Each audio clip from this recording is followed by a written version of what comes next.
Good morning, Raptor Freaks. Lexi Yachts here, and it's another wow Wednesday. And I'm kind of wow because basketball is growing.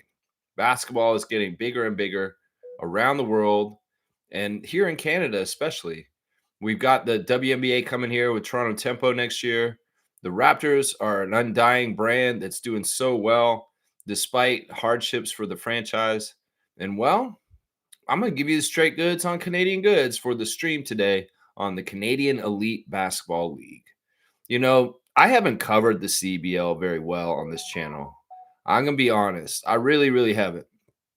And, in some ways, I should pay more attention to CBL.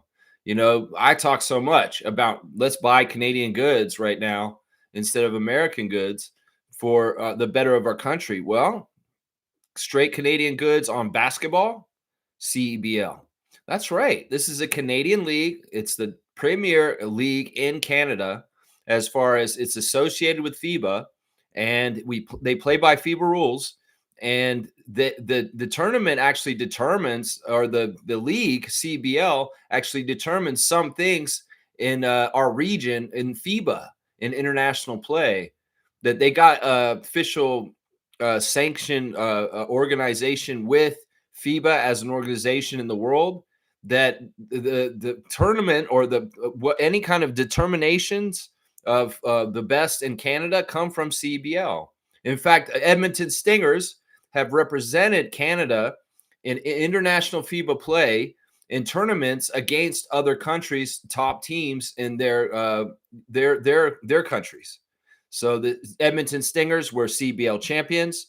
They went somewhere else and played in a FIBA competition representing the country of Canada. So it's a very interesting league. It's growing and getting more and more popular. It makes sense because, the Raptors win a championship. Vince Carter happens. Basketball gets more popular across the country of Canada from coast to coast. Now, the Raptors are the only team in the NBA in Canada at this point. Sorry, Vancouver. It sucks. I hate that y'all lost your team. But Toronto is the only NBA market at this point. But people may love basketball from coast to coast in Canada. So the CBL is a great way to go into markets and get more basketball fans going and get some local teams going. There's 10 teams in the CBL, and there's 5 in the West and 5 in the East. And they really have done a good job trying to cover the whole country. There used to be a team in Newfoundland, but it didn't work out. The Newfoundland Growlers kind of went away right away. It wasn't feasible. I'm guessing it may have been that traveling to Newfoundland for games is really difficult. It's a lot of airlines and flying, and it may economically not have been feasible to continue to have the team in Newfoundland. But that would have been great if they could have had them come back at some point when the league is doing even better. But yeah, the teams have switched around a bit. It really kind of started because the owner of the Niagara River Lions, which is the original CBL team that's been around since 10 years now, actually. And, the CBL has not been around that long. How is that possible? Because the Niagara River Lions were part of the National Basketball League of Canada before the CBL. And basically, the owner of the River Lions said, y'all aren't doing enough to promote this league. Y'all are not running this as well as it could, and we should be getting more prestige and more attention. And I'm sick of it. So he talked to somebody who used to work in the CFL with the football teams, and he hired them, and they went together and they created the CEBL, which has done a fantastic job of elevating the tension and presence of basketball across Canada. I think it's awesome that one of the newest expansion teams for the CBL is the Winnipeg Sea Bears. That is awesome. The fact that they have an arena downtown where, Winnipeg people can come downtown and go to a basketball game in the Canadian Elite Basketball League is fantastic. Now, I'm telling you, another thing that's really great about the CBL is a lot of times on the teams around the country, because I was looking at all their rosters yesterday, they get local talent. So if you're a player in Saskatoon, you could go play for the Saskatchewan team. If you're a player in BC, you could end up playing for the CEBL team out in BC. And I think it's in Langley, or yeah, it's in Langley at this point.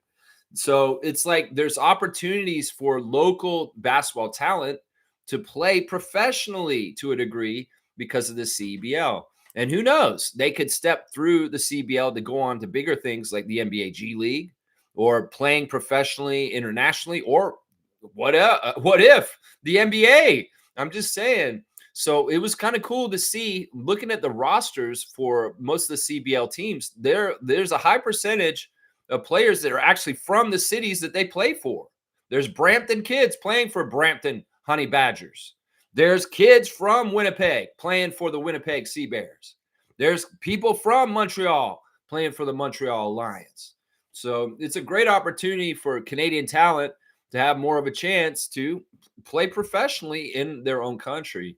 You know, there's a lot of crossover between the CEBL and the G League and other places. Of course, Omari Moore, formerly of the Raptors 905, is a champion with the Niagara River Lions from last year out of St. Catharines. And, Omari really is very proud of his time on Niagara.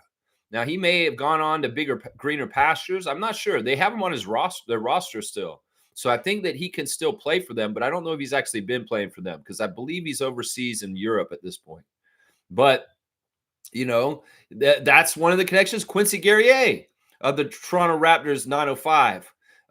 He plays for Montreal Lions currently right now. In fact, just the other day, he was at Pan Am Center in Scarborough playing against the Scarborough Shooting Stars on Monday night. And our Raptor rookies showed up, in effect, to come and watch Montreal versus Scarborough. It was a 20-point blowout by the Alliance. And Chris Boucher's team, he's very proud of them right now. They're undefeated so far this season. 4-0 for Montreal Lions so far this season. But yeah, really cool to see Jacoby, Jamal, Jonathan, and Ulrich Shamshay sitting in the front row in Scarborough at the Pan Am Center out in Scarborough to watch the Scarborough Shooting Stars play the Montreal Lions. It's good basketball. 4 quarters of 10 minutes, 5-on-5 basketball with the Elam ending. And, there's a couple of different rules than the NBA. They play by FIBA rules in the CBL. And, there's all kinds of interesting stuff. There are rules about how many foreign-born players can be on the team and how many Canadians have to be on each team. I think you're only allowed to have 4 foreign-born players on the lineup each night. Now, you can have more than 4 foreign-born players, but only 4 of them can play each night. So you could have like 6 of them on your roster, but 2 of them, only 4 will be able to play in that game. And you have to have a majority of Canadian players on the teams. So they really do kind of keep track of all that kind of stuff and make sure that these teams are kind of following Canadian content rules. So it's a great opportunity for young Canadians to get time out there. Of course, we saw the interesting addition to the Scarborough Shooting Stars a couple of years ago. J. Cole, the musician, the rapper, actually played in this league on the Scarborough Shooting Stars, and that was a huge draw and attraction out there, and he enjoyed it. It was a lot of fun. So, the league is growing. It's getting more notoriety and attention. There's some very good players in this league. The guy who's leading the league in rebounds is Tyrese Samuel, who's from the University of Florida, and he's absolutely a great forward from college down in the States, SEC, Florida Gators, the national champions right now. You got Jalen Harris back in the CBL playing for Winnipeg this year. And, of course, we know Jalen Harris from getting drafted by the Raptors in the 1 year he played for the Toronto Raptors. But, yeah, he's a marquee star. And out in Winnipeg, they play in a 12,000-seat arena. So, the more they can fill that arena and get more people in there to watch the basketball team, the better. It's crazy. I'm looking at all kinds of stuff about CBL on Wikipedia right now. It's just a fantastic thing. And I'm glad it's doing really well, guys. Because honestly, these kind of ventures can go wayside real easy, but they're doing a really good job of managing it. And I feel like, they've made some very smart decisions. I feel like moving Guelph's team out to Calgary was super, super smart. There's been a couple of moves here and there. The Hamilton Honey Badgers moved from Hamilton to Brampton. Certain teams change and become other teams. It's just how it is, Sometimes the market isn't the exact right market, and other places are the better place to go to. And much like the 905 and the G League, they do the elim ending at the end of games when there is an overtime. They'll use the elim ending to determine that. So far in the history of the CEBL, there have been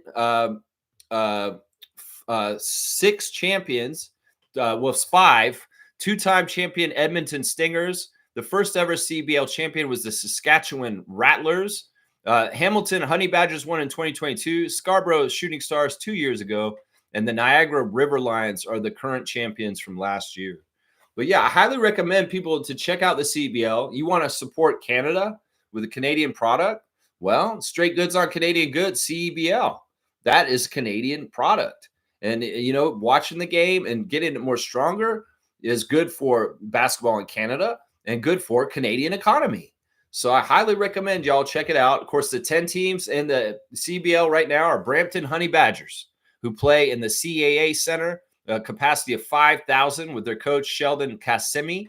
Montreal Alliance at the Verdun Auditorium, which seats just over 4,000 people, with Jermaine Small as their coach. Niagara River Lions out of St. Catharines at Meridian Center, 4,000 capacity at their arena. Victor Rasso is the coach. Ottawa Blackjacks at the TD Place Arena, 9,500 capacity with David Diaverio as their coach. Scarborough Shooting Stars at the Pan Am Center out in Scarborough have the smallest capacity out of all the teams. It could be that they need to get a better venue for them. 2,000 they can get in there, but they had 4 of the Raptors there the other night. Devan Blair is their coach. Out west in the Western Conference is the Calgary Surge, who used to be the Guelph Nighthawks.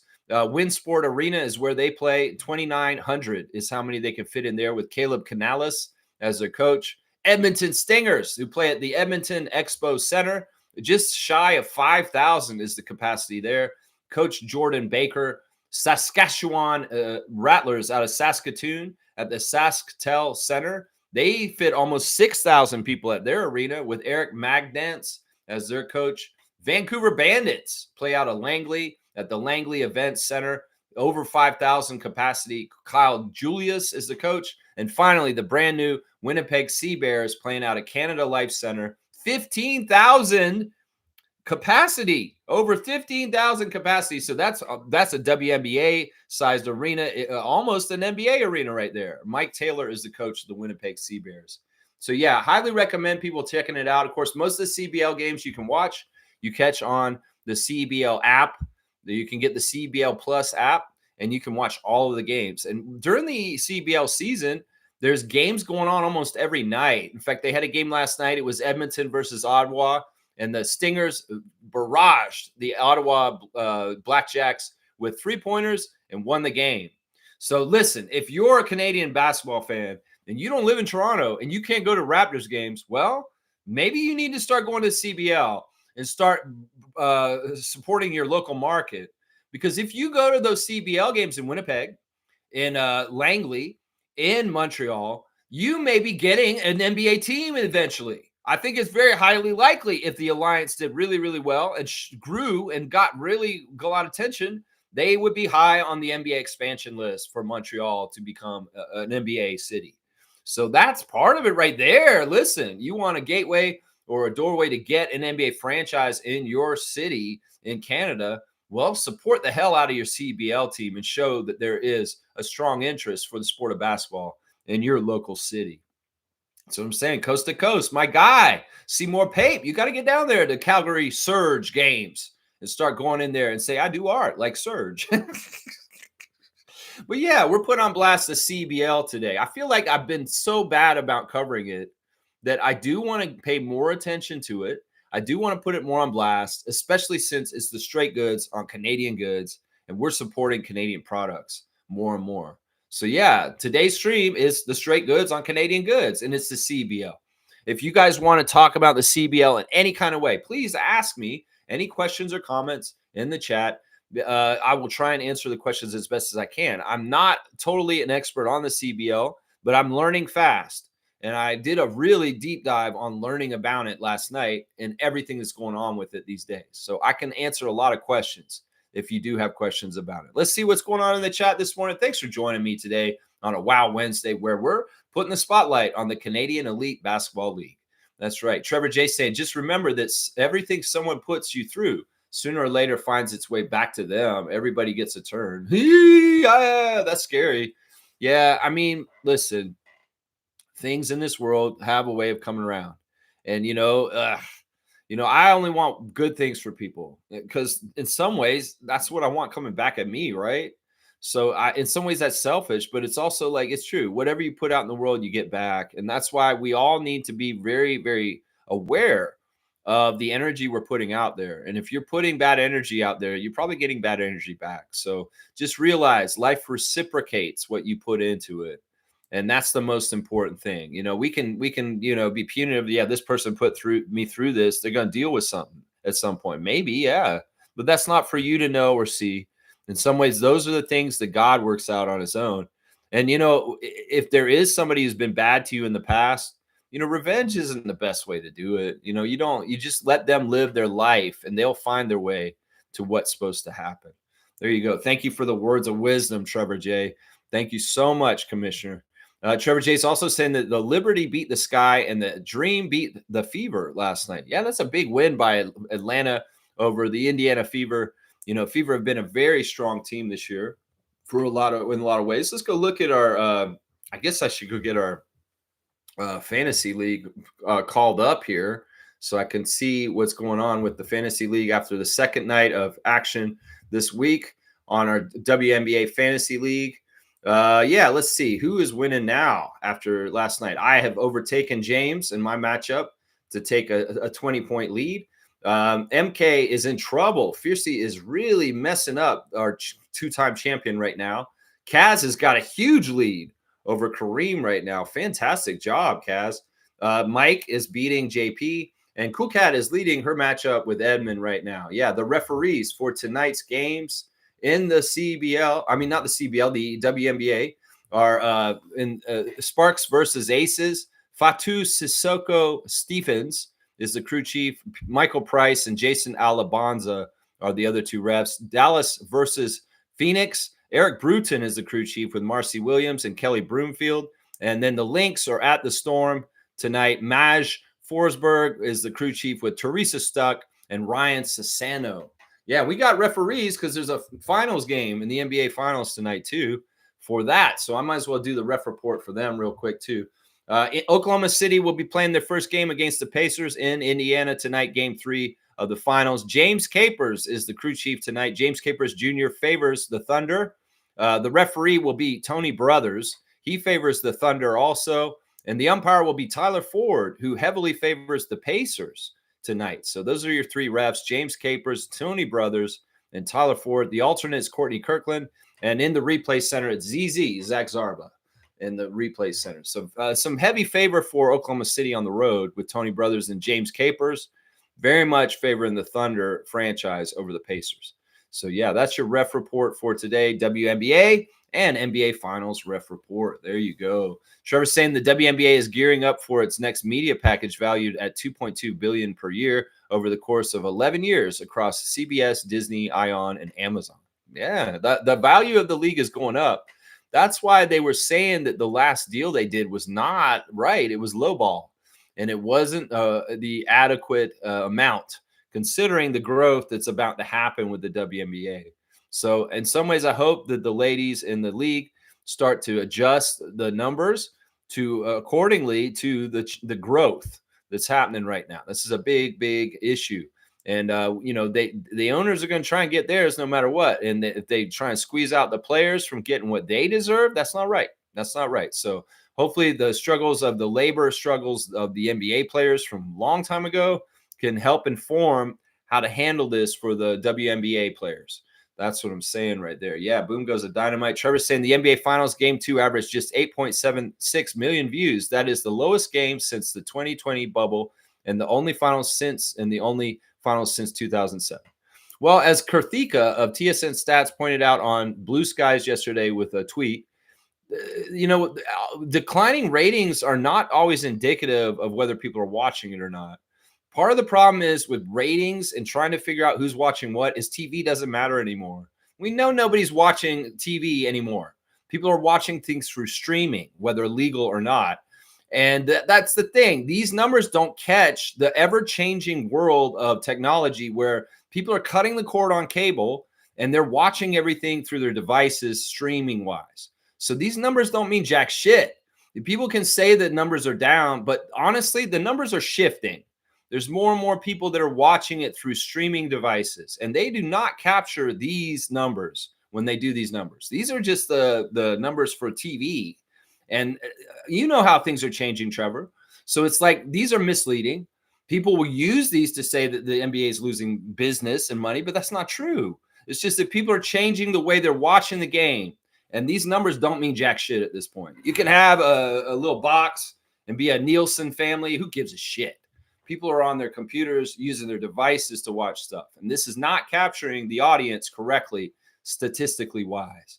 So these numbers are useless, is what I'm going to say right now. Any of the ratings numbers about the finals don't mean jack shit. Because honestly, you're not really capturing the way people are watching the finals anymore. Seriously, that's a big one right there. Trevor J saying Sly Stone died. Yeah, funk pioneer. Sly and the family Stone passed away at 82. This is really sad. He's a luminary of the great era of, man, that 70s funk disco era. Man, Sly Stone, dance to the music. Dance to the music. All I need is a partner to make it dance to the beat. Yeah. Boom, boom, boom, boom, boom, boom. Yeah, man. What a great band, man. And I'm sad about this. I really am sad about this, man, because Sly and the Family Stone is just a fantastic band. All these old great artists that are with us, it's sad when they pass as they go. And Sly, man, he had a presence. The thing, he was performing on stage just up until a few years ago still, so he kept going even into his 80s to get on the stage and perform, even when it didn't look like his health was so good. But rest in power to Sly Stone. And condolences to all of his family and friends and all the fans of his around the world, including myself. But yeah, I'm not happy about this at all. It's sad to see another legend pass. So yeah, Sly Stone, man. Wow. I hope my song singing to him just now was a good tribute for him. Seriously, man. But that's sad, man. I don't like hearing this kind of stuff. I really don't. All right, let's keep going in the chat. Trevor's saying Angel Reese 3 times BET Sportswoman of the Year and award winner, and became the fastest player in WNBA history to reach 30 double-doubles. She's individually doing fantastic things, but I worry about her team play. Like, is she a good team player? Because there's been a lot of issues this year with her going off script for herself, going in on things for herself. And, she may be the fastest at double-doubles, but once again, old Lex, the Raptors freak, he cares about winning basketball. And if you ain't playing as a team player and you're all out for yourself, I'm not going to have respect for that. But it's interesting. She's the BET Sportswoman of the Year for the 3rd time. That's fantastic. That's a great accolade. And yeah, I mean, she's impressive with the rebounding, but I worry that she is not going about her career correctly with her teammates and her team. I don't care about her like standing against Caitlin and that whole like thing and bringing the attention. I don't care if she's arrogant and she has an attitude. I just care if she is a good teammate. And I don't know if she's a good teammate in some ways. That's what I'm worried about. Trucker Kaz is here. Good morning, everybody. Good morning to you, Kaz. Doing a fantastic job in the fantasy right now, man. I see it. Nako saying Sea Bears. That's a SpongeBob reference. Is that really, Nako? Interesting. Yeah, Winnipeg Sea Bears. Of course, the bear is a polar bear. And, there are polar bears somewhere around there, I'm sure, in Winnipeg, maybe. I don't know. How often the polar bears come down to the city? I hope not very often. But, yeah, sea bear. I wonder where the sea is, though. It's like it's pretty landlocked there in Winnipeg as far as being away from massive bodies of water. I mean, Oak Lake's over there. But it ain't nothing like the Hudson's Bay or the Atlantic or Pacific Ocean. So it's an interesting name. It's cute. It makes me think of like getting an icy or something like that. Oh, I want to go to the convenience store and get an icy with the little icy bear, the sea bear. But yeah, it's from SpongeBob's, the Sea Bears. That's interesting. I think SpongeBob's got a lot of different things in it hidden. People have all these weird like allusions to SpongeBob in weird places at this point. This is all the SpongeBob kids grew up and they're adults now. That's right. Yeah. Trevor's saying that the Knicks have requested permission to speak with Jason Kidd and got firm rejection from the Mavericks. Breaking news this morning. Yeah. And there's also a report that came out. Josh Lundberg tweeting this last night on Blue Skies that the Knicks have asked Minnesota the permission to interview Chris Finch and also Houston to interview Ime Udoka.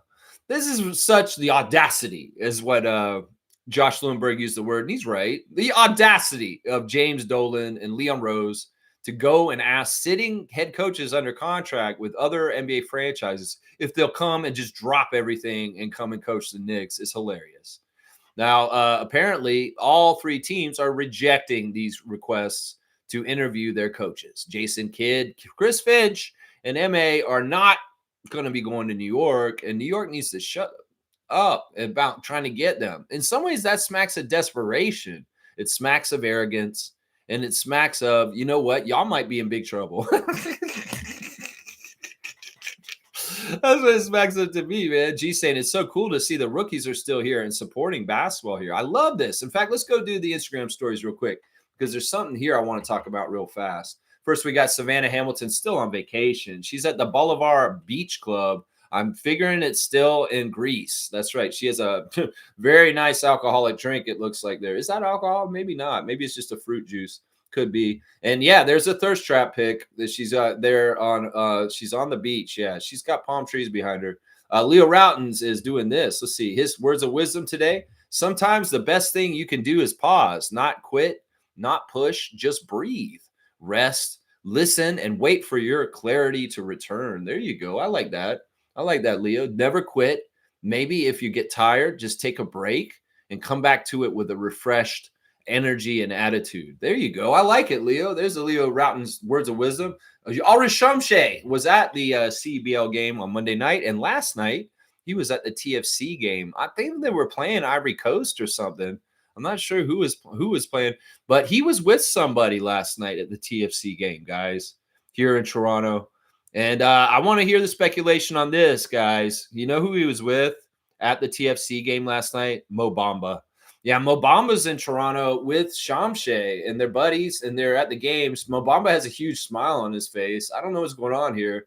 Maybe Mo's dream, Monique Lawrence's dream of having Mo Bamba on the Raptors.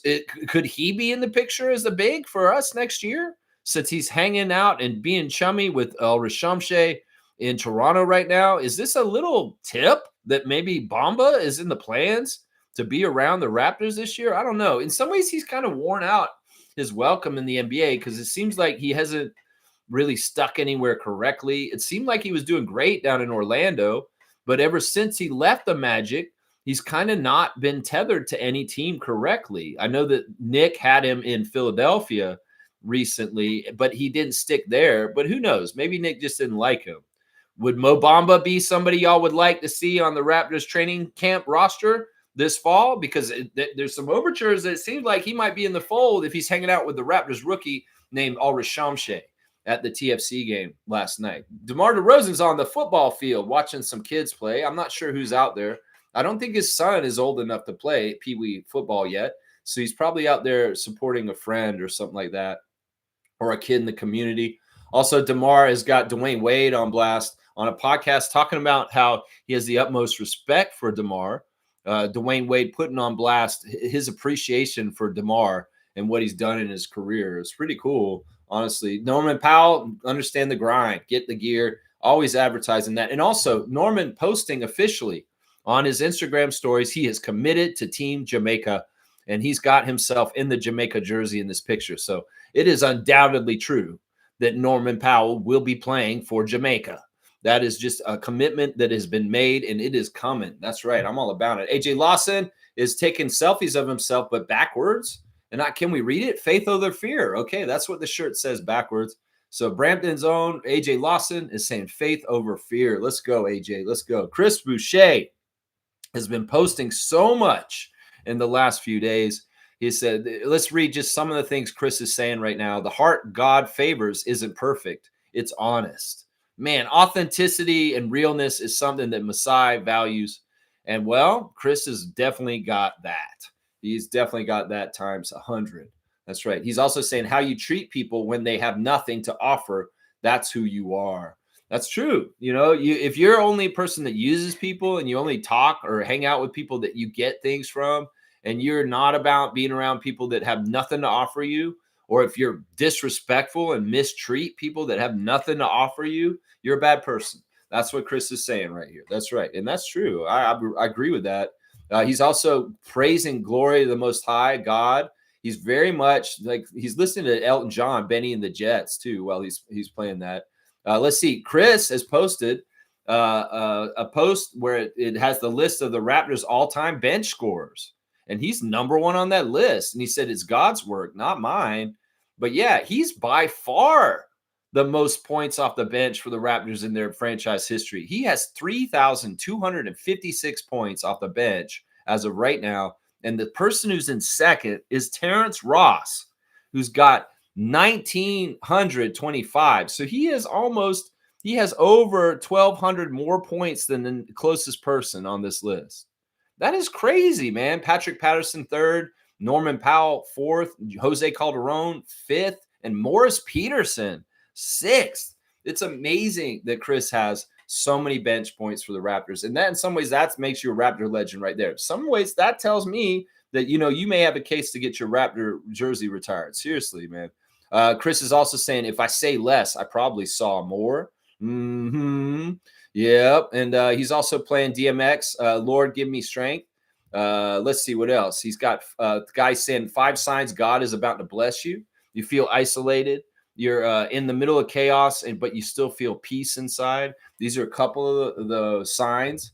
And also he's got Spirit lead me where my trust is without borders. There you go. I hope that Chris is still here in Toronto. We'll have to see. This is one of the biggest things we got to figure out this summer is what is going to happen with Chris Boucher. That's right. Jamal Shed is bumped. Post yesterday that was, man, it was so awesome. And this is RJ's birthday week. We're going to be celebrating RJ Barrett's birthday on Saturday, the Saturday Share the Love Club. RJ Barrett, straight up Share the Love Club. I've done a Share the Love Club for RJ, but with his dad in the past, it was for both Rowan Barrett Sr. and Jr. and Team Canada. And this will be a different one. This is straight up for RJ on his birthday this Saturday.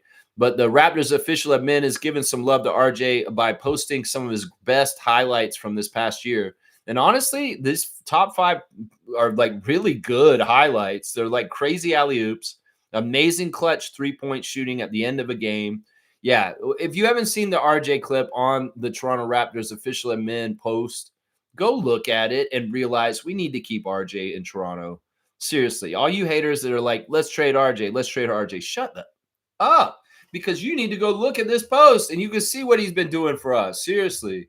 More pictures from Monique's birthday on her Instagram. I love to see it. There's her with the cupcake, and there she is wearing the birthday crown. I love seeing that. The Raptors Basketball Academy, once again, for 2025 is July 21st to 25th at Humber College North. Ages 7 through 11 are welcome, 8 a.m. to 12 p.m. You guys can come down there, and they have Grady and Oshai on the ad. So maybe those guys will be down there helping to teach the kids. Register now if you want to send your kid to Raptors basketball camp on July 21st. That's right. RJ reposting the highlight reel of him on his Instagram. Very proud of the work he did this year. Broke Baby Stunner has got who is that? Burner Boy on there talking. There's something like that. Something going on. Jack Armstrong is talking about some sort of camp coming up. He's putting on blast. It looks like he's doing a cameo. He looks like he's doing a cameo. And Jonathan Mobo has some more serious players only shoes on blast on his Instagram. So there's the Instagram stories for today. Yeah, Ulrich is at the TFC game yesterday with Mo Bamba. What do you guys think? Mo Bamba on the Raptors? Is this – come on, y'all. Alex Antetokounmpo was in Toronto working out. So he's obviously got Giannis coming here. Well, what about Mo Bamba? Are we going to jump to conclusions because Mo Bamba was in Toronto at the TFC game last night with Shamshay? Yeah. Kaz is saying, I've been looking into bringing my son to see the Ottawa Blackjacks game at TD Place. Looks like a great league for Canadian basketball. That's what I'm saying. It's local. And, some of the players that play in the CBL end up being on 905. They end up being in the NBA. So it is a way that you could possibly see some players very young in their careers before they blossom and get somewhere else. And you can have that, Kaz. You can say, I was there when I saw so-and-so before he even made it. He was on Ottawa Blackjacks, and he was amazing there. And I knew he was coming up. That's the kind of fun. But this is the thing. You don't have to drive all the way to Toronto. I know you loved coming to this arena this year, but you can get that basketball fix in the CEBL also in the local market with the Blackjacks. That's right. I think that it's really awesome that the CEBL runs during the summer. It's much better. If you're going to be playing for Saskatoon or Edmonton, it's really good that this is a summer league. I mean, it might be hard to get players to come in and play if they ran during the NBA season. Seriously, not just because of the NBA and other leagues going on at the same time, but because of the weather. So it's kind of good that the Canadian Elite Basketball League season is over the summertime. Let's just put it that way. They had the first outdoor CEBL game in May of this year in Montreal. So that's kind of cool. That was like considered the first ever outdoor professional basketball game in Canada's history. Was this game that they apparently had on May the 25th in Montreal. Outside. They played the game outside. It's pretty interesting to hear. Let's see what else you guys are saying this morning. Kaz is saying Tristan Jazz, basketball YouTuber, recently tried to make the Vancouver Bandits CBL team. He's on the team. I looked at it, and he's on the team. Yeah, I recognized him from the NBA All-Star Weekend. He was on the celebrity game, right? And I was like, wait, I know that guy before. He's a trick shot guy. Well, he's on Vancouver right now. He made the team. He's on their roster, and he's on their website. So he is playing for them. He's on the team. Fiercey said, good morning, fam. Happy Wednesday. Good morning to Fiercey and the Montreal Alliance area of Canada. That's right. Montreal Alliance. Let's go. Chris Boucher, undefeated, 4-0. That's right, baby. That's right. Blackjacks represent. Let's go, Isaac Campbell. Holding it down in Ottawa also. Blackjacks represent. That's right. Okay. Yeah. Fiercey's for Blackjacks. We got this. As soon as my daughter is done with her exams, we're going to watch games at TD Place and support them. This is awesome. I love this. You guys are coming right for the straight goods on Canadian goods because you're coming to support Canadian basketball in the CBL. I love this. Kaz, Isaac, Fiercey, you guys are Blackjack Nation. Go on down there and support that team like crazy. And who knows? If Ottawa gets enough of a following, maybe someday there's either an NBA or a WNBA team in that market, man. That'd be awesome, man. Nako's saying, go Pacers. OKC's going to win 122 to 115. That's a 7-point lead. Yeah, I think it might be a maybe even closer. The way things have been going, the home court advantage will really help the Pacers. In some ways, they want to hold serve in their arena. They're got the home court advantage in this league, in this series right now, because they stole one in Oklahoma City. Well, they want to hold that, and Rick Carlisle is going to adjust to some things. And I fully expect this game to go right down the wire, Nako. And it's going to be whoever's more clutch in the last 2 minutes of the game is going to win the game, and whether it's Halliburton and the Pacers or somebody from the Thunder. So I think that there's going to be a superstar or a hero that's going to rise up at the end of the game and put a stamp on the game for their team to win. And it could go either way. I don't think this will be a blowout for the Thunder like the last game. And I do not think this will be a cakewalk for the Pacers either. I think this will be a very close game. And it's going to be decided in the last 2 minutes. And it'll be very entertaining to watch. That's right. It'll be very, very entertaining to watch. There you go. Seymour saying, go, Surge, go. There you go. Go, Surge, Ibaka. No, wait. Go, Surge, Calgary. That's awesome. Kaz is saying, Lex, have you been to a CBL game yet? No, I haven't. And this is a big oversight. I need to go to the Pan Am Center. That is my market, Scarborough. Yeah, I'm closest to the Scarborough Shooting Stars. And honestly, the arena where they play is just around the corner from Adriana's house. So it's like she actually goes to Pan Am Center like 3 times a week to go to swim, Aquafit. She has Aquafit there. And she's supposed to go there this morning, but she has some schoolwork she has to do. But yeah, where the Scarborough Shooting Stars play and where the Raptors Rookies were the other night is really close to where she lives, and it's only an hour from me here. So I could get down there and get to those games. I should, especially if the Raptors are going to be there hanging out in the crowd. I need to go to a Shooting Stars game. That's right. I do. I really do. Fiercey saying tickets are not expensive. The ambulance is cool and the entertainment is also solid. We go every summer. I already have tickets for a few games. This is awesome. So Fiercey's already knowing about CBL. That's the interesting thing about their philosophy is they want the games to be a party. That's really on their website. It's like one of our qualities and our ethics and values is to make every game feel like a party. So it's very important to them to make it a very fun, festive atmosphere that people come to. I mean, it's probably similar to like what the Raptors do with their feel in the Scotiabank Arena. That's on a whole other level, but still, what they want to try and capture is that kind of excitement, that party feel in the CBL. They literally use the word party. We want these games to feel like parties. And well, they got an ambulance. And they got some solid entertainment in Ottawa, apparently. That's right. Kareem's here. Good to see Kareem. Thomas, you guys hear about the new Rogers Stadium? No parking. It's to encourage transit subway riders. Europe has been doing this the past 20 years. About time we think about the economy. Yeah, I'm okay with this. I honestly think that we need to have a movement away from cars in a certain way, especially in downtown cores and centers of cities. That if we could close down more roads and make them more pedestrian friendly, that would be great. If we could have more usage of public transit, that'd be great. If we could use less area of land for parking lots and roads and stuff like that, that would be great, because you never really realize how much land is set aside for car purposes until you really kind of look at the overview, like these huge interpasses with the interstates and stuff. They're huge areas that take so much area. And in some ways, the idea of the car is great. It's freedom to a lot of people and they love it. But in some ways, if we're really going to get advancing and smarter about things like climate change and different things like that, and maybe even land usage, we may need to start making decisions like what Kareem's saying here.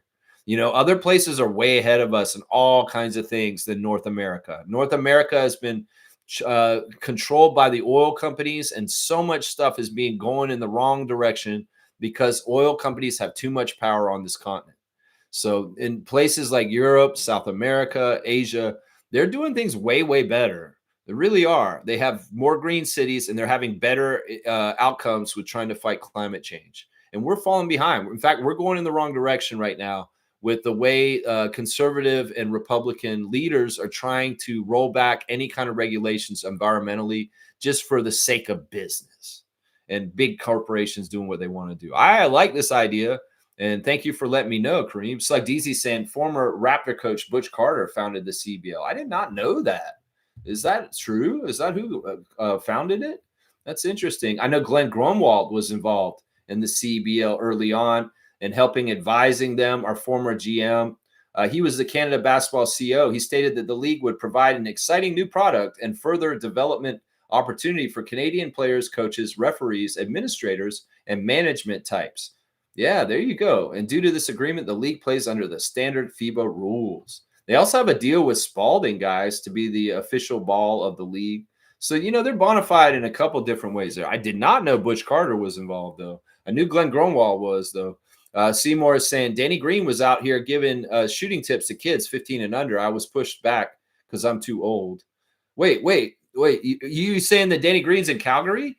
And you went up there and you tried to see him and they wouldn't let you come up there because you weren't a kid? Oh, man. That's too bad, man. Well, Danny's a nice guy. I know it wasn't his fault. But, man, that's shame on them. They shouldn't have been, stopping you from trying to talk to Danny Green. That's wrong. You should have said, I'm a Raptor freak. I need to talk to 2019 Raptor champion. That's what you said. Seymour said, I know Danny Green loves Calgary, hot women, hot food, hot weather. Well, Danny's a married man. He has a child in the last couple of years. So I don't know Danny's out there with the hot women. But, yeah, maybe the hot weather. Is it hot out there in Calgary? That's awesome. I like that. Fiercely saying, I'm surprised about the low ratings for the NBA Finals. The games are very exciting and competitive. Yeah, but listen, like I said, they are not capturing things. Media is changing, and they're talking about the traditional TV ratings that people watching on ABC. They're not talking about all the people that are watching streaming it, whether legally or not. They're not capturing all those people that are watching. So the numbers don't mean shit. You can look at those numbers and say, "Oh, ratings are down. Ratings are down." No, in some ways, it's not really that. It's the way that people watch the game is changing. It's evolving. That's really what it is. It's not. It doesn't have anything to do with the ratings being down. It's really more that people don't watch it on TV anymore. That's what it is. Seymour saying OG said it best. Women in sundresses. Okay, Danny. Like I said, after he played for the Raptors, he got married and he has a kid now. So he's a family man. He's not a single dude. He was a single dude when he was in Toronto, when he played for the Raptors. But in the years since the championship, he's gotten tied down, and he's got a little kid now. He just had a kid in the last 2 years or so. Smooth saying Knicks getting rejected, man. Minnesota, Dallas, and Houston all declined their requests. Does that mean the respective coaches of each team said no? No, I think it just means that there was a no start, like on even asking them. It's just once again the Knicks feeling like they're the most important thing in the world, center of all the world revolving around them, and well, they get put in their place. And honestly, this sounds like desperation and stupid. Every time you get rejected, it looks bad, New York. And I'm telling you, y'all are getting L's. You're catching L's on this. Totally catching L's. Thank God that there's more press out on Giannis not getting traded. Brian Winders has come around and said that Giannis is not going to get traded now because he's not requesting a trade and Milwaukee is not trying to trade him. So more and more, the whole Giannis sweepstakes thing is going away. And hopefully the Raptors nation is reacting to it accordingly and shutting up about Giannis sweepstakes or anything like that. Yeah, Cass is saying good to know. Yeah, MJ's gone to the games. And the blackjack games are off the chain. So go on down there, Cass, and enjoy it. Yeah, big ups to the CBL. That's right. That's right. I love it. Nako's saying the Pacers and Heat have had the most entertaining runs of the 2020s, in my opinions. Well, the thing about both of them is that they're kind of the most out of nowhere kind of thing. Like the Heat doing what they did from the play-in to get to the finals was insane. That was insane. Like that is unheard of. And in some ways, the Pacers getting past the Eastern Conference with Cleveland, New York, and Boston above them in the standings is really impressive because it's not likely they were going to be in the finals because there were some juggernauts on that side of things in the Eastern Conference that were probably being penciled in by most people to be in the finals. I don't know how many prognosticators put Indiana to be in the finals for the Eastern Conference. No, they were putting Cleveland. They were putting Boston. And all of them were wrong. Everybody who put Cleveland, all you ESPN heads, none of y'all put Indiana. So y'all are idiots. I picked Indiana at the beginning of the year. I didn't even pick them at the end of the year. I picked them at the beginning of the year. They're going to be in the finals. And I was right. So I know more than the ESPN people by addition, subtraction. Yeah. Yeah, that means I know more than them. Ah. All right, let's keep going. Fiercey saying, why can't the Knicks do like Bobby and Masai? Do your own scouting and find a gem of a coach rather than soliciting those who are currently employed. Well, this is the thing. They have a special case in New York. You can't get a new coach like Darko to coach the Knicks. You can't do that. He was a nobody in most people's eyes. You can't have a nobody. You need somebody coming in with respect right off the bat, or the Knicks media and fans will tear them apart. And listen, in some ways, you could introduce a new guy like Jordy or Darko, and they wouldn't go well because the first thing is the Knicks fans won't trust them because they're unknown. And if they make any little mistakes, they'll overanalyze them and come down on them in toxic ways. So they need a bona fide known coach who has some sort of track record of success. And that's part of the reason why they're reaching out to top teams that are doing well right now with their coach, because they see, well, we can just snatch them away from them. No, they're under contract, and the other teams are saying, get that garbage out of here, and they're not letting them. So that's the thing. It's a special case for that market. You need somebody who's kind of already a name, or you won't be able to swim in that market. You'll sink. You will sink. That's what I was saying. Yeah. Yeah, Smooth saying they're going to hire Mike Budenholzer, in my opinion. That could very well be. That fits what I just said. This guy who's won a championship with the Milwaukee. He's a known coach. In some ways, he's had very good success, but not had good success. The whole thing that happened in Phoenix was a disaster, and his last year in Milwaukee was a huge failure too. So I don't know if he goes there, he's going to have more hell, honestly. It'll be probably even more hellish than being in Phoenix recently. It probably will be. Yeah. Yeah. Let's see. Smooth saying that Juliet Powell from Electric Circus passed away. I'm not familiar with Juliet Powell, but I am familiar with Electric Circus and the old city TV show down at Much Music. Man, man, that was such a good show, and I miss that building being lively like that. I feel like those little things about Toronto that used to make it so special, like Speaker's Corner and all the fun things that used to happen at the city building, are it's so sad that Bell bought that building and turned all the characteristics and personality of that building into nothing. Because that building was so lively and just such a mecca for broadcasting and just fun and just a hub of social activity because of things like Electric Circus. Moses Zeimer, a genius, what he did during that period of time. But of course, blame a big, huge corporation like Bell to take it over and crush anything like fun or good about it. It's sad. I see old clips of Electric Circus on YouTube sometimes, and I'm like, man, those were the days back when that building had that life in it like that, and it doesn't have a life like that anymore in it. It's just an ugly old building on Queen Street now, and there's nothing like what it used to be. It's so crazy. It's sad. Well, rest in power, Juliet Powell. Sad to hear about this. That's right. Yeah, Kaz got the mic. There you go. Randolph's here. Good to see Randolph Phillips. Raptor Freaks. All right, hang on, it jumped. Let me get back. I don't know why it jumps like that. Raptor Freaks, most informative gang, blessings. May this day be lived by all, finding enough to be grateful for. Each day comes with its own share of blessings, just like they do with challenges. I love that. Yeah, they'll be good and bad, and persevere. And you know what? Just like NBA teams in the playoffs, don't get too up or don't get too low.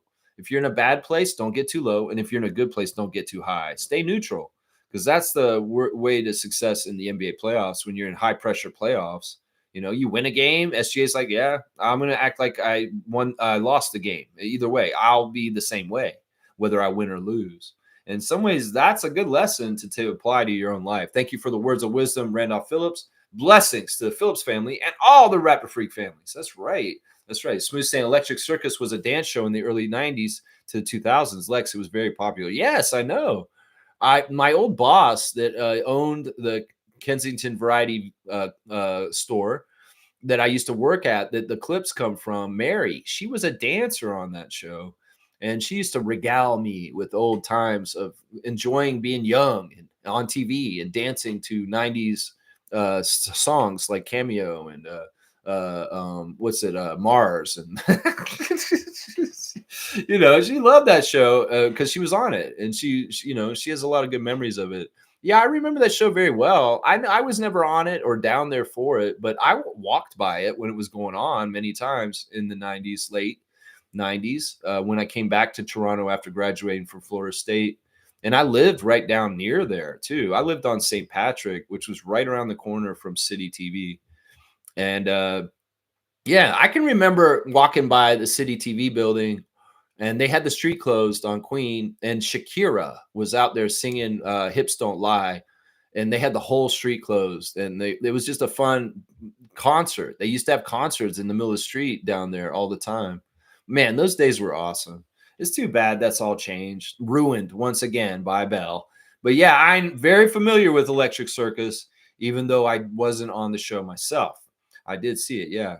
Randolph saying, Lex, this draft is so good beyond the top 5. I could see front office trying to get another first-round pick. Yeah, I don't know if it's worth it, though. We have such a good class of rookies last year. We got Grady. I don't know if there's room. And ESPN, all right, they have a new thing out about the draft yesterday. And this is such gaslighting, guys. I'm just going to say this right now. ESPN has got their latest mock draft out. Once again, they can come out with 100 of these before the draft actually happens. And now they're saying to the Raptors at 9 There's a couple of things they're saying here that absolutely kind of annoy the hell out of me. All right, they're saying first of all, Givani is pick that fills the best need or the biggest need is Derek Queen of Maryland. They're saying that we should pick Queen, even though I bet they've heard this clip of him saying the taxes problem, and they're like, oh yeah, let's start telling the Raptors fans they should get Derek Queen, and because we know that he doesn't probably want to be there because of the tax comment. So it's total gaslighting. And both the experts say, yeah, Queen's the best value. Woos also saying that too. But this is the thing they're saying about this part of the draft. He's saying the number 9 spot is where the draft starts to flatten out a bit value-wise. That's all perception. Motherfucker, how do you know that exactly there's where the draft flattens out? You don't know that. You're not Masai Ujiri. And you don't know who's in that draft that nobody's going to pick by the 8th pick, and he's going to pick a gem at 9th. So y'all, with you're trying to build perception in certain ways, saying, oh, this is the part where the draft changes to not as good, is at the 9th pick. That you guys are assholes.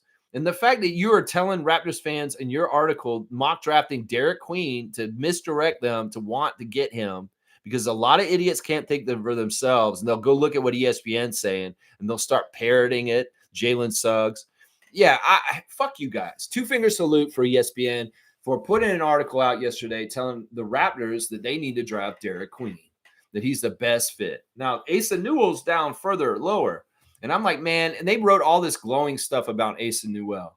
And I'm like, you know what? We won't get him at 9 possibly. So yeah, whatever. And now Common is going like as high as 4th. So it's like Common Malawach ain't coming to Toronto probably because he ain't going to survive the draft to get there. He will be drafted probably in the top 6, if not in the top 8 by Brooklyn right before we draft. So it is what it is. The ping pong balls were not kind, but hey, they weren't kind to anybody except for Philadelphia, Dallas, and San Antonio. They were not kind to anybody else. Yeah, I don't see them trying to get another draft pick, Randolph, because in some ways we have a limited amount of roster spots. We can take on 2 more players from this draft, and that would be the 2nd rounder and the 1st round pick at 9. But yeah, getting more picks, that's going to make things really difficult with our roster. We have a pretty full roster right now, and there's not that many spots to fill. So Smooth saying, in Canada and Toronto, Backstreet Boys and Spice Girls appeared on that show. Yeah. Electric Circus. I'm very well versed with it. And like, it was a good show. I mean, it was like, the great shows like Soul Train or American Dance Bandstand. And, those kind of shows where they'd have music and people just on there dancing. Top of the Pops in UK. It was that kind of show. Yeah. I missed that show. It's iconic. And it would have been really, really cool. Yeah, Seymour saying polar bears in Winnipeg. Yeah, this happens. If it's cold enough in the winter, they will come to the city and they'll come down. Yeah, I've heard about polar bears being in Winnipeg at times. Yeah. I love that little, that kind of looks like a polar bear, but it isn't. Is that some weird gremlin guy? What is he doing? Is he drinking something? Is he like, I don't know what that is, man. What is that, Seymour? Is that a polar bear? I don't know. Fiercely saying, fam, tomorrow's All-Star voting day for the WNBA. Voting starts at noon. I'll try to send a reminder again tomorrow. Cool. Yeah, we should start voting for WNBA All-Star. Let's support our Canadian players. Yeah, let's get Edwards in there and other people. Although Edwards is not playing well so far this season. She was hurt to start the season, and she's really not turned it on totally yet for this season, But yeah, we need to get some of our Canadian players on blast in the All-Star game. We don't have a very prominent Canadian player in the WNBA right now. Some ways they're not doing as well this year. Kia Nurse and Edwards and Carlton. Yeah, we need to get we need to get the really talented ones coming up there and doing what they do very, very soon. Yeah. I always forget that one girl's name. It's not in the league yet, but she's coming. That's Canadian, and she's going to be pretty good from what I hear. She's the one who was in the commercials, the Subway commercial with Scotty and Chris. Yeah, I got to remember her name. I always forget her name. I don't know why. I get her confused with Paige for Dallas. Yeah, I forget her name, though. I should remember her name, though. I don't know why I can't remember her name. All right, let's keep going. Seymour saying Alberta has black widow spiders that can unalive a person. Yeah, black widow spiders, brown recluse. These are dangerous spiders that are in North America.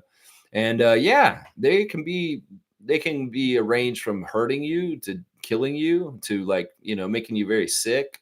Yeah, you got to watch out for this stuff. That's right. Smooth saying Powell was the host of the show after Monica Deal left. Okay, okay, okay, man. You really know your history on that show, Reggie. I like I said, I'm familiar with it, but I don't. I'm sad to hear that Powell passed. Yeah. Seymour saying thank you, eye candy. And Nako saying you have to protect yourself from the sea bears by drawing a sea bear circle around you. This is SpongeBob talk. I wonder if this is what opposing teams do when they come to Winnipeg to play the Sea Bears. Do they walk out and draw a little circle around themselves and then they like do the jump ball? That's so weird, man. That is so weird, man. Seymour saying Malika Andrews sits down and interviews Halliburton. They really don't want to give the face of the league title to a Canadian. I know it burns him inside. Yeah. And fuck ESPN. Yeah. I don't know who. I guess it was Trevor. He shared a clip from like 4 years ago that's annoying. The one where Scotty was a rookie and they're asking him if he knows what the word dinosaur means. And they're like laughing. Terrible lizard, terrible. Him and her and Richard Jefferson's jackals, little pieces of shit. Yeah, I can't stand Richard Jefferson. And Malika Andrews, you're kind of a troll, honestly. So why were you asking Scotty that question like that? That's bullshit. I don't know. Trevor, don't bring back clips that are stupid from like 4 years ago that I hate. Seriously, I hate that ESPN clip. Fuck ESPN. They're idiots, man. Yeah, Malik Andrews is going to ignore Pascal. She's going to ignore SGA. It doesn't matter. They don't have any choice in this. The leading scorer in the league is SGA. He's the MVP.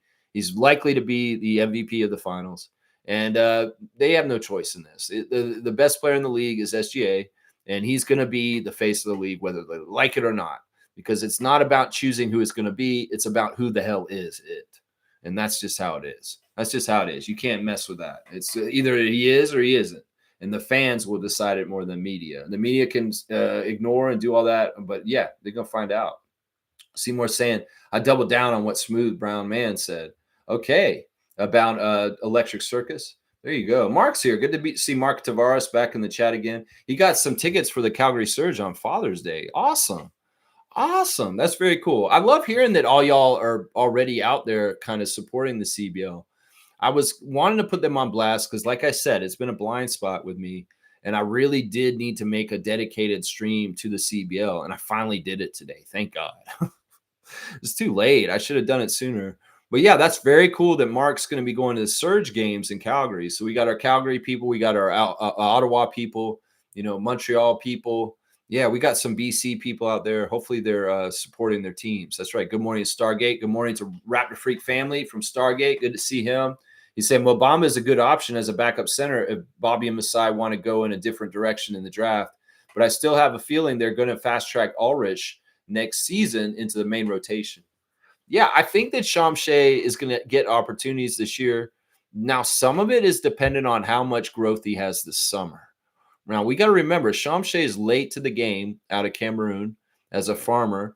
And, his growth was like going up and down last season. He saw some really good growth, and he was starting to really hit something in the 905. But then he got hurt, and that really derailed a lot of things. So in some ways, he's got to pick up the pieces now that he's healthy in the offseason. He's got to have a fantastic training camp. And before that, in the summer league, he needs to show some stuff. So when we go to Vegas and we watch the Raptors play at summer league, we need to see some things, some signs of growth with Shamshay that will make it more trusting and promising that he may get this, what you're talking about. There's no guarantees. He is a project. He may be a long-term project. And I like what you're saying, but I don't know if it will be for sure. They're going to want to trust him. And in a lot of ways, he's very green, and he makes some mistakes that are just not good at the NBA level still. So it's better to have him on the training wheels at 905 still, unless we see the signs this summer in the training camp, the preseason, and also in the summer league that he is graduating up to being more trusted at NBA level in certain ways. But I love for this to happen. It would very much help things a lot. Mobamba is weird, man. I worry that Mobamba does not have DeRozan code And that may be part of the reason why he's just like kind of coasting through his NBA life. And he's not really taking it as seriously as he should. And in some ways, those are red flags about whether Mo Bamba should be on the Raptors or not. But it is intriguing that he's here. And I fully expect, what are you going to do, Raptors Reddit? You're going to put this on blast like crazy? Mo Bamba's coming to the Raptors. Mo Bamba's coming to the Raptors. Seymour saying, Mark Tavares, where did you buy your tickets? I'm on the bandwagon. There you go, man. It's, Raptor Freak family in Calgary linking up here. That's right. Gonna see what's up, man. Kaz is saying the CBL, Canadian Elite Basketball League, was co-founded by Richard Petco and Mike Morial. According to the CBL website, Morial serves as the league's commissioner and CEO. That's right. That's according to Google. Yeah, that's what I seen on Wikipedia too. Yeah, these guys, the Mike Morial guy was an executive in the CFL before he came to the CBL. And Richard Petco was the owner of the Niagara River Lions, who complained that the NBL of Canada was not doing enough to promote the league. Yeah. Mark's saying Calgary has great weather. Calgary has the most sunny days in Canada, and the humidity is around 30 to 40%. The food scene is evolving. Lots of great festivals. With a Stampede, and all kinds of good stuff happening out there. I know it's a destination for a lot of people. And, of course, the province of Alberta's got all kinds of cool things like Banff and really cool stuff to do out there. I really hope that there's no serious wildfires. I know that there's been some good rain in the last weeks or so to kind of help with the wildfire problems, especially in northern Manitoba. The wildfires are kind of worse over here in Ontario at this point, up near Hudson's Bay. And we have a lot of smoke in the air here, but hopefully more rain's coming. But that's awesome. Yeah. So Calgary is very sunny. Interesting. I've never been to Calgary ever my entire life, guys. I've been to BC kind of, but it was on a cruise ship and just kind of coming aboard. But I've never driven all the way out there. As far as I've gone is like Regina. I've gone to Regina and like parts of Saskatchewan, but I never made it to Alberta. I don't think I've ever set foot in the province of Alberta in my entire life, guys. It'd be interesting and fun to come see it, honestly. Seymour saying, Mark, keep it a secret. I'm joking. Scarborough kids saying, nah, don't tell them that more people will be coming from other places. Yeah, I don't know if I'd want to live in Alberta right now, mainly because of the Premier. Not that our Premier here in Ontario is any better, honestly. Seymour saying out west is cool because there's no hoods, blocks, gangs. It's more about being one with nature. I like that. That sounds awesome.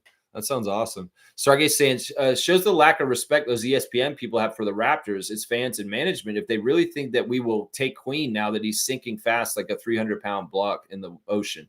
Well, that's what I'm saying, man. They really do this on purpose. They put a lot of thought in how to gaslight and misdirect us because in some ways they understand that Bobby Masai can't be misdirected. They're too smart, but they can make our fan nation misguided and misinformed and act out and be stupid and maybe even try and get them to turn on our front office. That's the weak-minded idiots that put too much stock in the U.S. media and ESPN and what they say.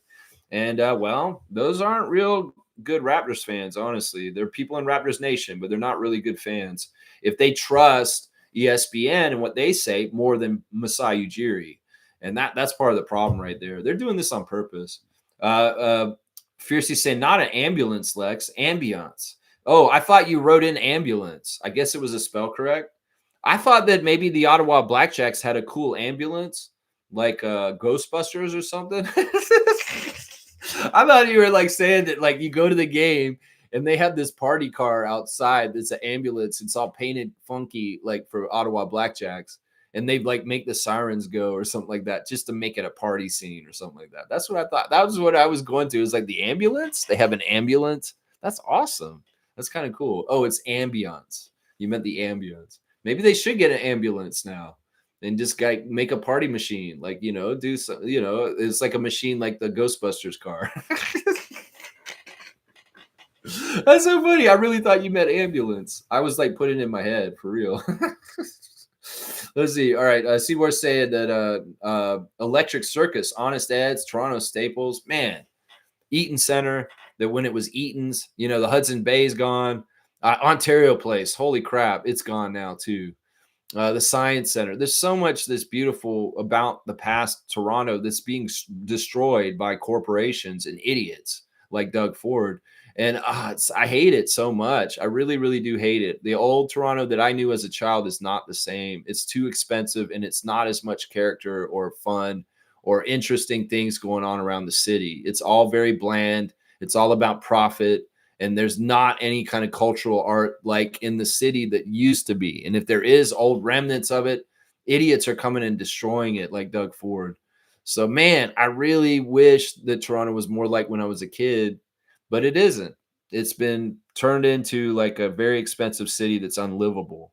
And honestly, the amenities and the fun in the city have been going wayside more and more by stupid things that take away things like Electric Circus, the Much Music Building, the Science Center, and things like that. Man, it's so bad, man. So bad.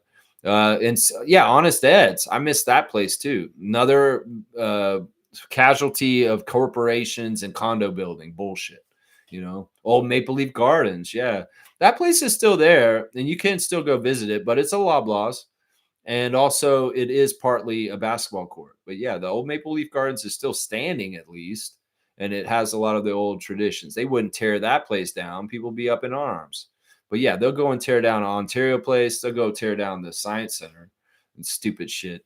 Kareem's saying, "Yo, NIL is granting 25 million to all major schools in the states for the sports programs. Kids are now getting paid, and by 2030, the grant will be up to 60 million. The four major sports are in jeopardy." Yeah, I don't know. We'll have to see how this all susses out. College basketball, football, hockey, and soccer will soon take over. They already have the bigger stadiums. Yeah, I don't know if that's totally true. I mean, we'll have to see. There's always going to be an adjustment. In some ways, this is good because it means guys will stay in the school longer and get better before they come in when they're not prepared in the NBA. So I like that. I think it's crazy that Cooper Flagg made more last year than he'll make as a rookie in the NBA this year. But that's the thing. Do you want to make the really, really big money? You're going to have to come to the NBA. And there's always going to be the dream of wanting to make it to the highest level. That's going to be prestigious and important. So I don't know, Kareem. In some ways, I feel like you're crying wolf, and that the big sports leagues will be fine because they are still above the college levels as far as their level of talent and what they do. And, this will be good for college. This will be good for college athletes. But I think that the system will survive and everything's going to be fine. And in some ways, we may get better products on the pro levels because guys are staying for all 4 years to really maximize their time. In some ways, we may see some weird stuff with redshirting and people taking years off to get extra money on NIL. We may have way more 25-year-old rookies, let's just put it that way, coming in the future. And I'm not against that because a lot of these young guys who are coming in the league weren't ready to play in the NBA. They were not. That's right. Yeah.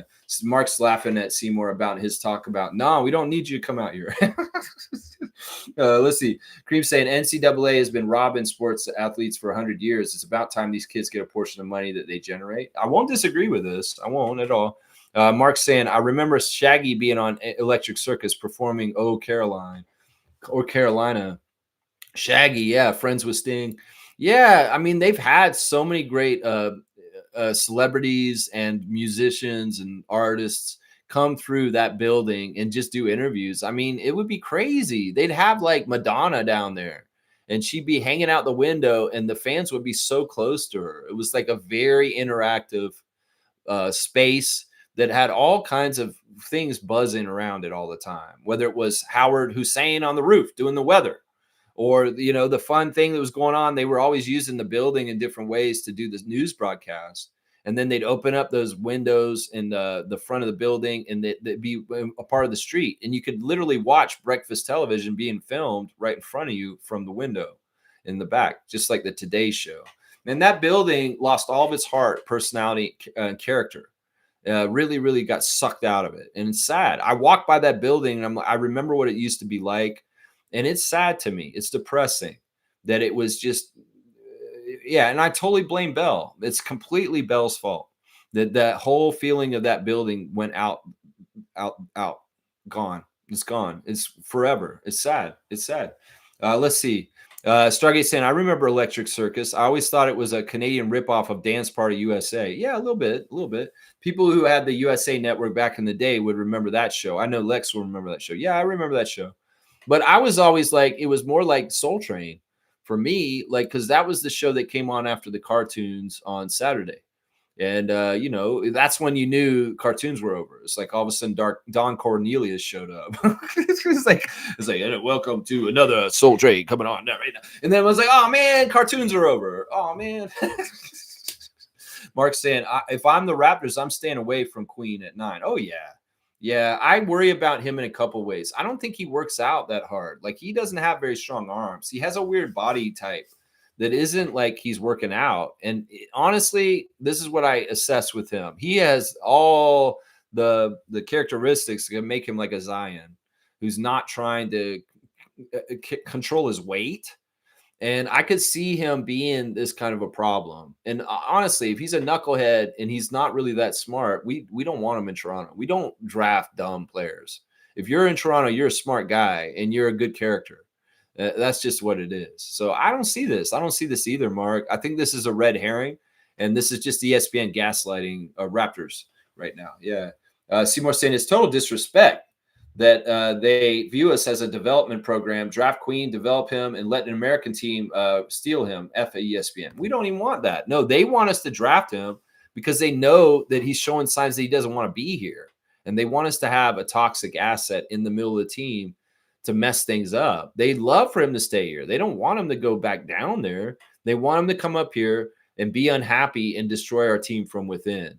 So yeah, a big no to Derek Queen from me and their RFF, Masai and Bobby, if you're listening. Big, yeah, F ESPN. I'm on that today. That's right. Kaz is saying, agree with you all about Queen, not interested.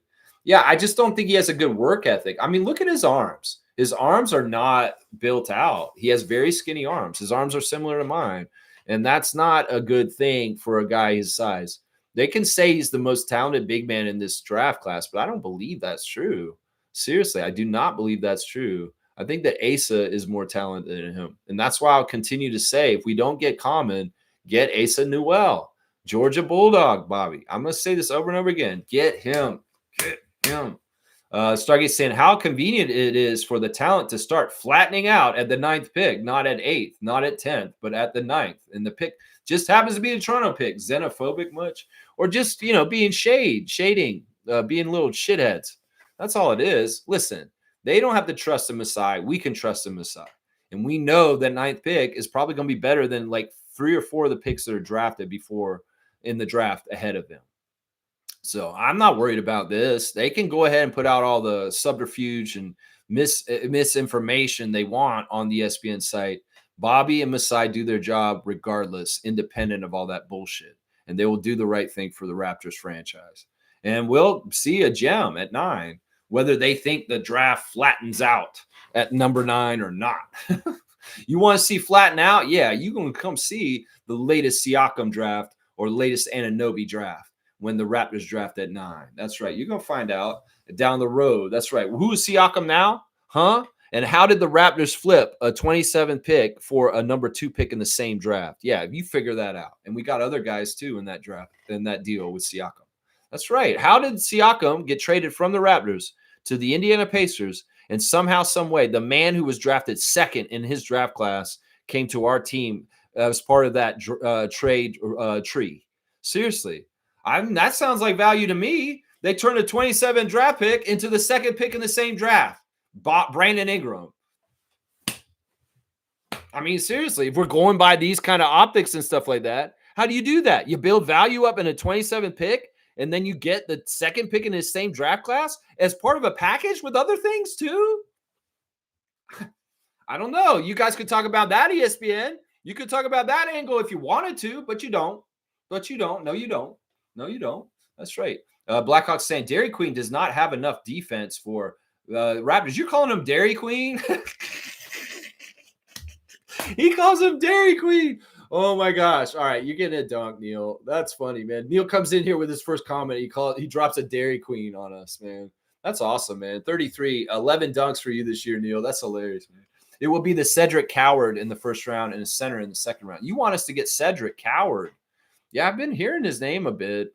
I feel like he's too much of a true forward. I've been watching Rasheer Fleming highlights a little bit yesterday. We're going to talk about him tomorrow. And I've got some things to say about Rasheer tomorrow on the think tank. That'll be, I don't want to talk about it right now. That'll be tomorrow's content. But yeah, there you go. There you go.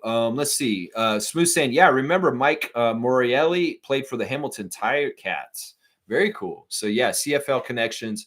Then he went into the head office of the CFL and running as an administrator. And now he's switched over to CEBL because that's the place for his opportunities now. Yeah, yes, Dairy Queen. I can't believe you did that, man.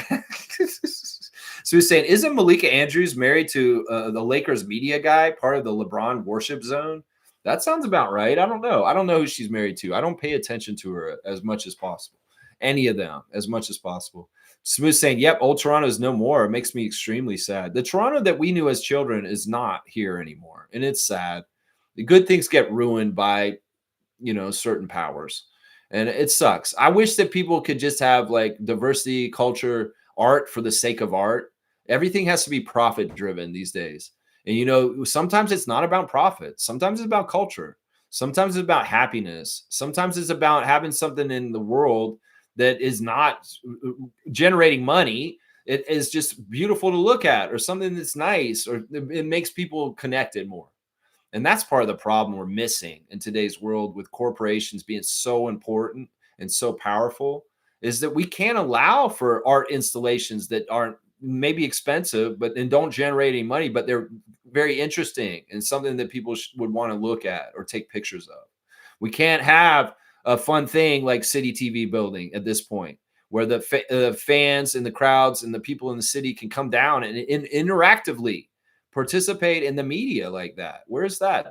There's a want for that, and y'all can try and set it up down at Yonge and Dundas Square some half-assed way like you have, but it's not anywhere near what it used to be and what it felt like.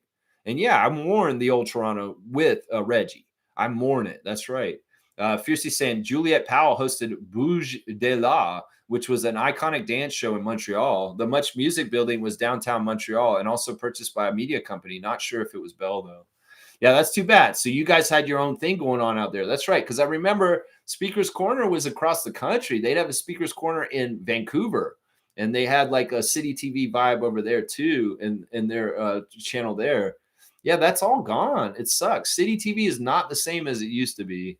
Man, it's too bad. It's really too bad. Moses was a visionary. And man, I miss the Moses Zymer kind of media around Canada. And it's not there. It's not there anymore. I don't know if he's just out of the racket. He's just not involved. He's just gotten too old. I don't know what it is. But Moses's influence on Canadian media is gone. And I hate it. In some ways, the roots and reverberations of it are still there, but it's not the same as it used to be. It's such a different vibe. Wow, it's all gone. Yeah, it sucks. You walk by that building and it's like it might as well be a warehouse or a place where women are in there sewing fabrics or something like that. It's like, what is this place?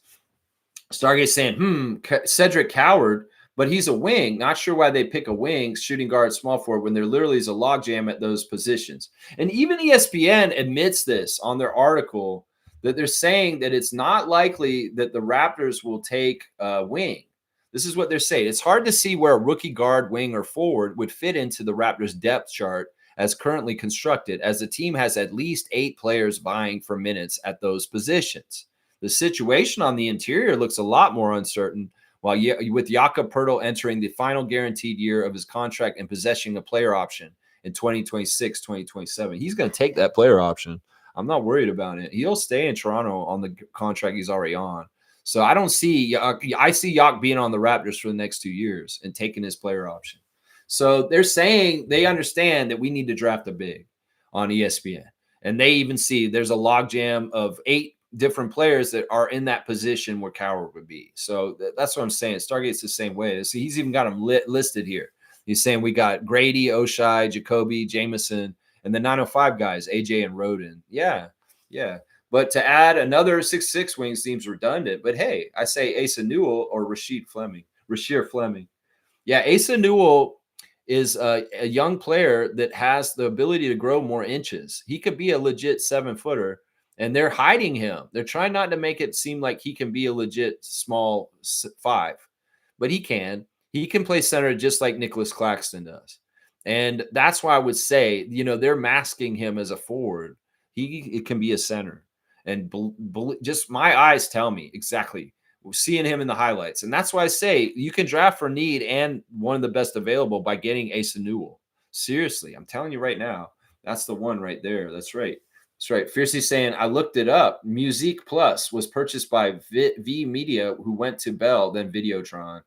Yeah, that's that. Ed the Sock made his debut on Speaker's Corner. Of course, Ed the Sock. All the great VJs we used to have on Much Music. Rick Campanella, who was an intern for the Tempo recently. And, people like Suk-Young Lee. Yeah, there were some really cool individuals that worked at Much Music and were VJs and around the culture of Toronto. Man, and all the different news people, too, that used to be Mark Daly's voice, City TV everywhere. Man, that, there's just so much iconic stuff from it. Do we have icons like this anymore? No, because it's all crushed of its personality and coolness by corporate bullshit and profit-driven bullshit. I'm telling you right now, that's it right there. That's it right there. Kaz is saying, great idea, Mark. My wife is looking into blackjack games on Father's Day now. There you go. There you go. Look at this. Look at this. We're getting the straight goods on Canadian goods for Canadians to support Canadian product, the Canadian Elite Basketball League. And look, we got people looking to get tickets while we're on the air. I'm doing my job here. Yes, this is what we wanted. Trucker Cast, thank you, man. I'm giving you a dump for coming and saying, I'm going to go to a CEBL game. And I'm going to go get tickets. That's right. Go see basketball in your hometowns across Canada, people. Come on now. Yeah, Kaz, you're at 30 now. That's your 10th dunk of the season. Good stuff, man. I love that.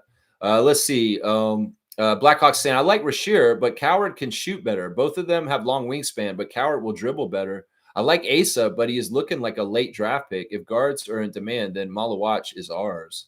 Yeah, that's the thing, though. They're all talking like they want him. Even the Spurs fans are coming around saying, what if we take Common instead of one of those top three they're telling us to?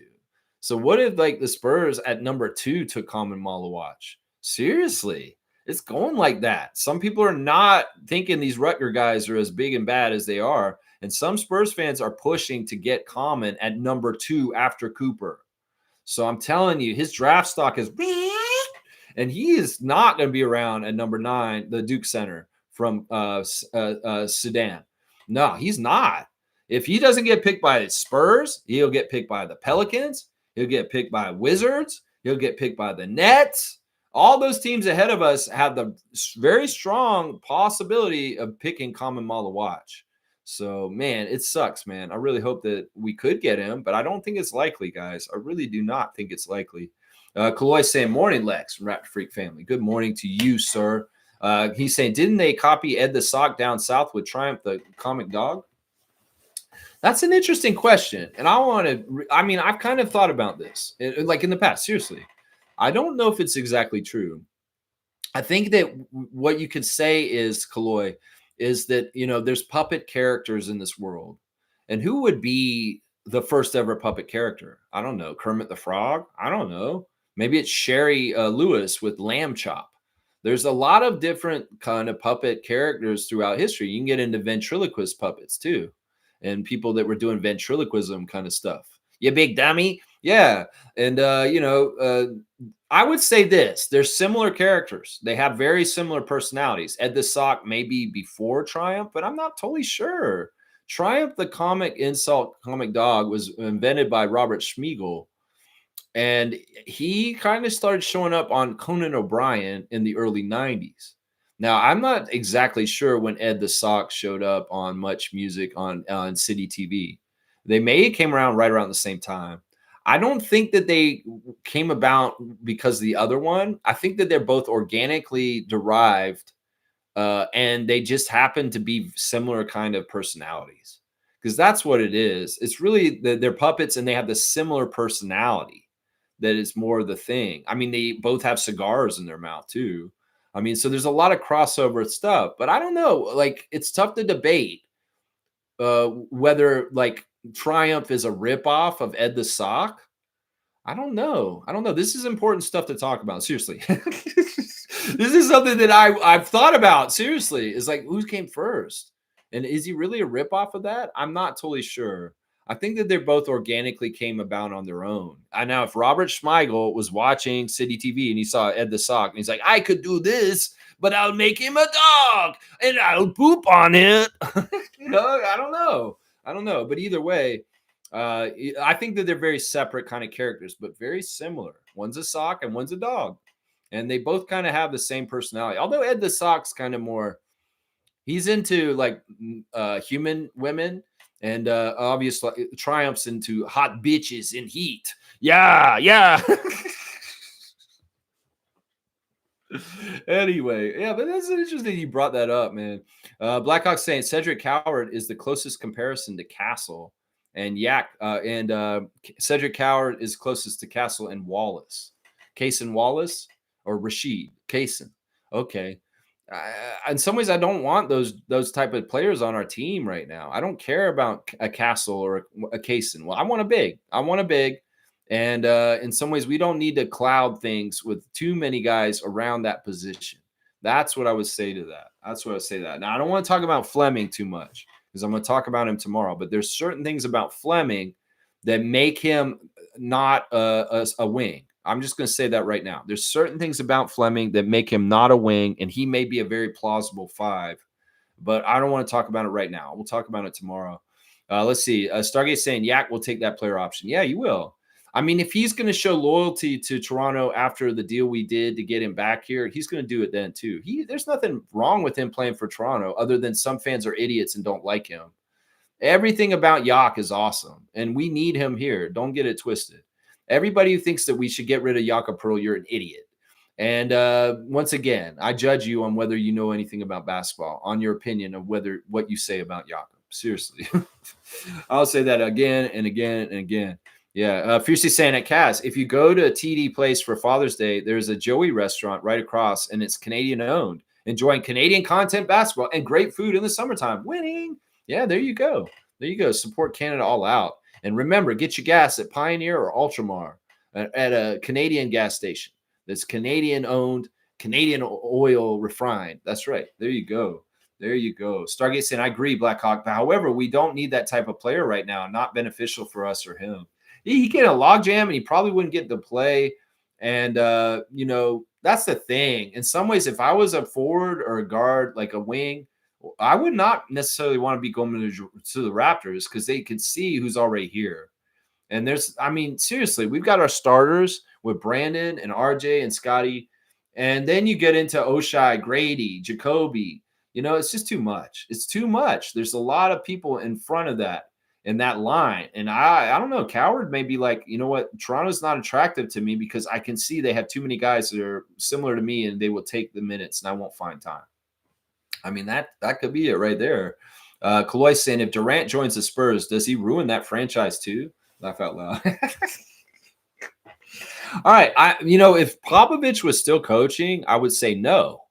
But because he isn't and Mitch Johnson's in charge now, I think he does ruin that team if he comes there. Now, a big part of it is that he's just not a good influence to be around in some ways because he's jaded. And he's kind of like a storm cloud walking around. Like, it's like that's his energy around places. It really is like he's the Slim Reaper. So I don't know if Victor and the draft luck they've had and all kinds of different things happening for the Spurs in the positive way, how much he would take them down. We'll have to see if that happens. But we'll have to see. I don't know if he will. Fiercely saying, W Stream fam, enjoy the game tonight. And yes, to Big Yak, he's the truth, and 300% we need him. That's right. So Lex, in KD context, I can now use the word kryptonite. Yeah, he's kryptonite for a team to win. That's exactly the way to use it. Fiercely, I love to see you coming back with some of the things you learned from before and using it correctly. I love that. And I kind of wish the Ottawa Blackjacks had an ambulance, honestly. I really do. 66 on the dunk charts for her. She's got 22 dunks now. Badass. There you go. Blackhawks saying this team will always need creators. Yeah, but we can get a different creator, maybe a bigger one that can block shots, rim protect, Maybe even shoot threes. Oh, wait, is that Asa Newell? Yeah, it is. Actually, it is. Thanks for the suggestion, MJ. There you go. Yeah, Joey Restaurant. There you go. All right, let's keep going in the chat with what we got next on the list here. Let's see. Raptors Reddit reactions. All right, let's see what they're talking about. They are talking about Mo Bamba being with Shamshe at TFC. Y'all misspelled Ulrich's name. Y'all don't misspell Ulrich's name. Come on now. Ulrich looks tough in the picture. Mo Bamba's just got a really silly smile on his face. What do you know, Mo Bamba? Are you going to be on the Raptors? Is that why you're smiling? Are you this year's Bruno Fernando? Is that what you are, man? You're this year's Bruno Fernando? All right. The Raptors Reddit is catching up. There's an announcement. Milwaukee Bucks star Giannis has made it clear he intends to remain with the franchise and does not plan to request a trade this offseason at this juncture. According to people close to him, sources tell me. There you go. So, yeah, y'all stop talking about him so much. It's stupid. Yeah. Let's see. Is there anything else that's important on here right now? Oh, they've got that clip of Giannis getting asked about what he thinks of Toronto while in Brazil. I can't really tell anything from what he did there. It's not a very good clip. They're trying to say every team's number one offseason priority. This is what Bleacher Report's saying. Let's see. They need orbiting floor spacers to optimize their dynamics. I don't know what the hell they're trying to say there. So the urgency to increase three-point shooting ranks is heightened even further. Okay, so they're saying we need three-point shooters outside and stuff like that. I don't know. I don't trust Bleacher Report either, man. Bleacher Report is not our friend. Let's see what else we got. Actually, Raptors Red is asking, do we bring back Precious on the minimum? You guys want Precious Achua back on the Raptors? I know some of y'all do not. Some of us, like me, would be like, yeah, I'm okay with it. But some people are that. Somebody is saying that somebody said that the Raptors are a small market team. On Google News, somebody said that. An American writer calling Toronto a small market team. They're idiots. We're the fourth biggest city in North America after Mexico City, New York, and Los Angeles. And plus the fan base is the whole dang country. They really do think the world revolves around them, eh? Yeah, you're right, Raptors Reddit guy. You're right. In some ways, yeah, they're idiots. We're not a small market team. And anybody who's trying to say that we're a small market team, y'all are dummies. Dummies, dummies, dummies. All right, I'm done with this. They are officially saying the Giannis watch is dead. Thank God. You're finally saying it. Winders just said that Giannis is not asked to be moved, and the Bucks are not entertaining trade offers for the freak. So there you go. Idiots that got all crazy about Giannis Antetokounmpo this offseason. You were idiots. That's exactly right. You were idiots this whole dang time. Yeah. Let's see what else we got going on.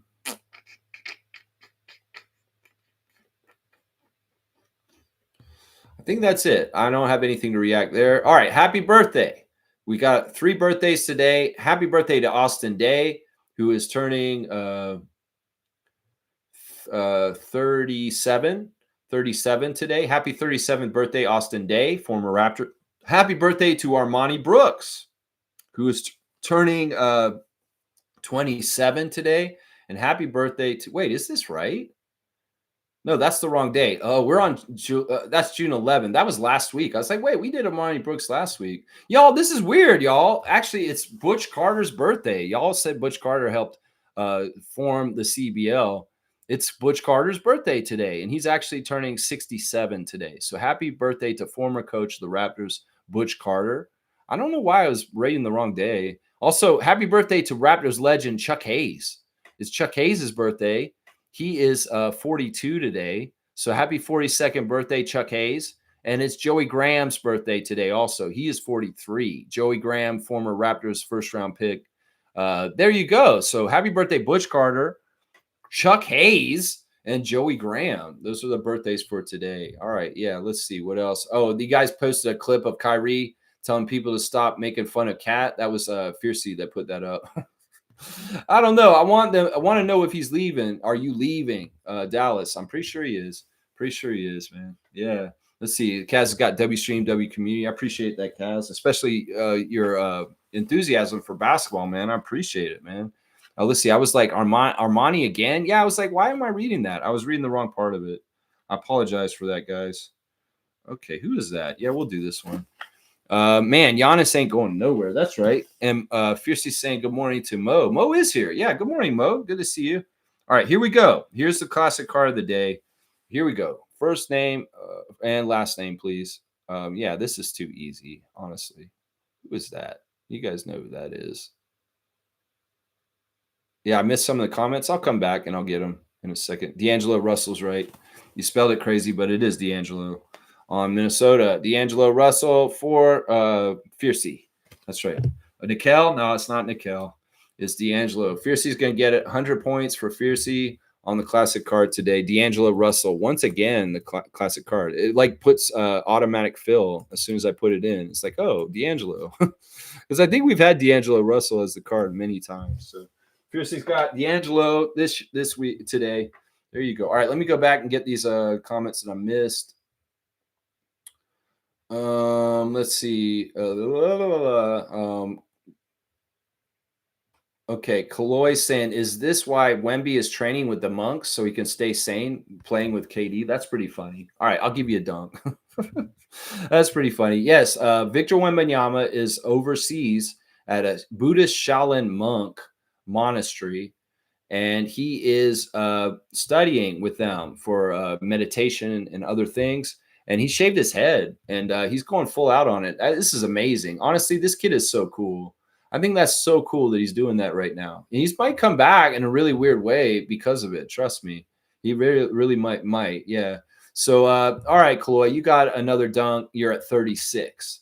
Yeah, for that one. Let's see. Stargate saying, having too much creators, you end up with the Suns. Yeah, I mean, it depends. Listen, you need to find roles. You need to find roles. And we have a lot of creators on our team right now. I don't know. I'm not going to argue this too much. I'm saying we need size, rebounding, shot blocking, rim protection. That's what we need. We need another big. And that's just the truth. And Masai said it himself after the end of the season. He said, we have two needs. We need another big and we need another point guard. He didn't say nothing about wings. So this is part of the reason why we're saying it this way. Unfortunately, Neil, is because Masai said it himself at the end of the season that we need another big and a point guard. Those are his two things on his wish list for the summer. He said it very, very clearly. That's what it is right there. That's right. He wouldn't get to play. Yeah, I agree with that. Neil's saying trades happen every season, so who we pick won't matter in the long run. Front office will balance out the team. Well, in some ways, we don't want to overbalance it this way. We want to make it right with fitting. And in some ways, it's like if we don't have to make movements because we got the decisions right in the first place, I always like that better. Seriously, less transactions, less movement is actually good and healthier for the team because then it doesn't seem like they're making mistakes and mixing up and like kind of going different places. No, they nail the draft pick, the guy they want. They don't have to make a trade later. And that's smarter. And the Raptors have been good about that. You got to think about Siakam is exactly what I'm saying. That they nailed that pick and they developed him for a long, long, long time and got him to his peak, like with getting paid. And in some ways, it's like the Raptors will do the same thing now. They're not going to draft a guy with the intention, oh, we're just drafting this guy as the most talented guy right now, but he's a head case. He's not a good person for us, Derek Queen. And we'll just trade them and flip them for goods on the side. No, they don't even want to do that. They don't even want to mess with that. They'd much rather just trade some or draft somebody that fits in the first place, and then they don't have to do the secondary transaction. So seriously, they're going to draft a big or a point guard. And if they draft a point guard in the first round, wow, then it's on for Shed and quickly next year. But if they draft the big, which I hope they do at 9, then we'll be in good shape. That's what I really want them to do. And if they want to get a point guard and undrafted or at 39, that's not a big deal to me. That's not a big deal. Fiercely saying, low key, Mo Bamba was annoying to us, just like Dennis. So he's welcome to come aboard. Also, yes, to Precious, he would need to join us during camp so that they can retrain him.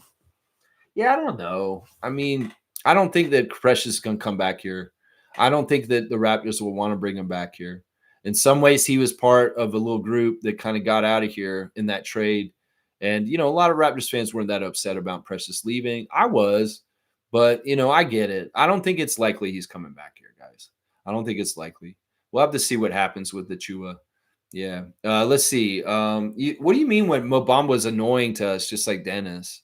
Mo Bamba has never really been a Raptor killer. he's been a very interesting big player, but honestly, that guy's not trying.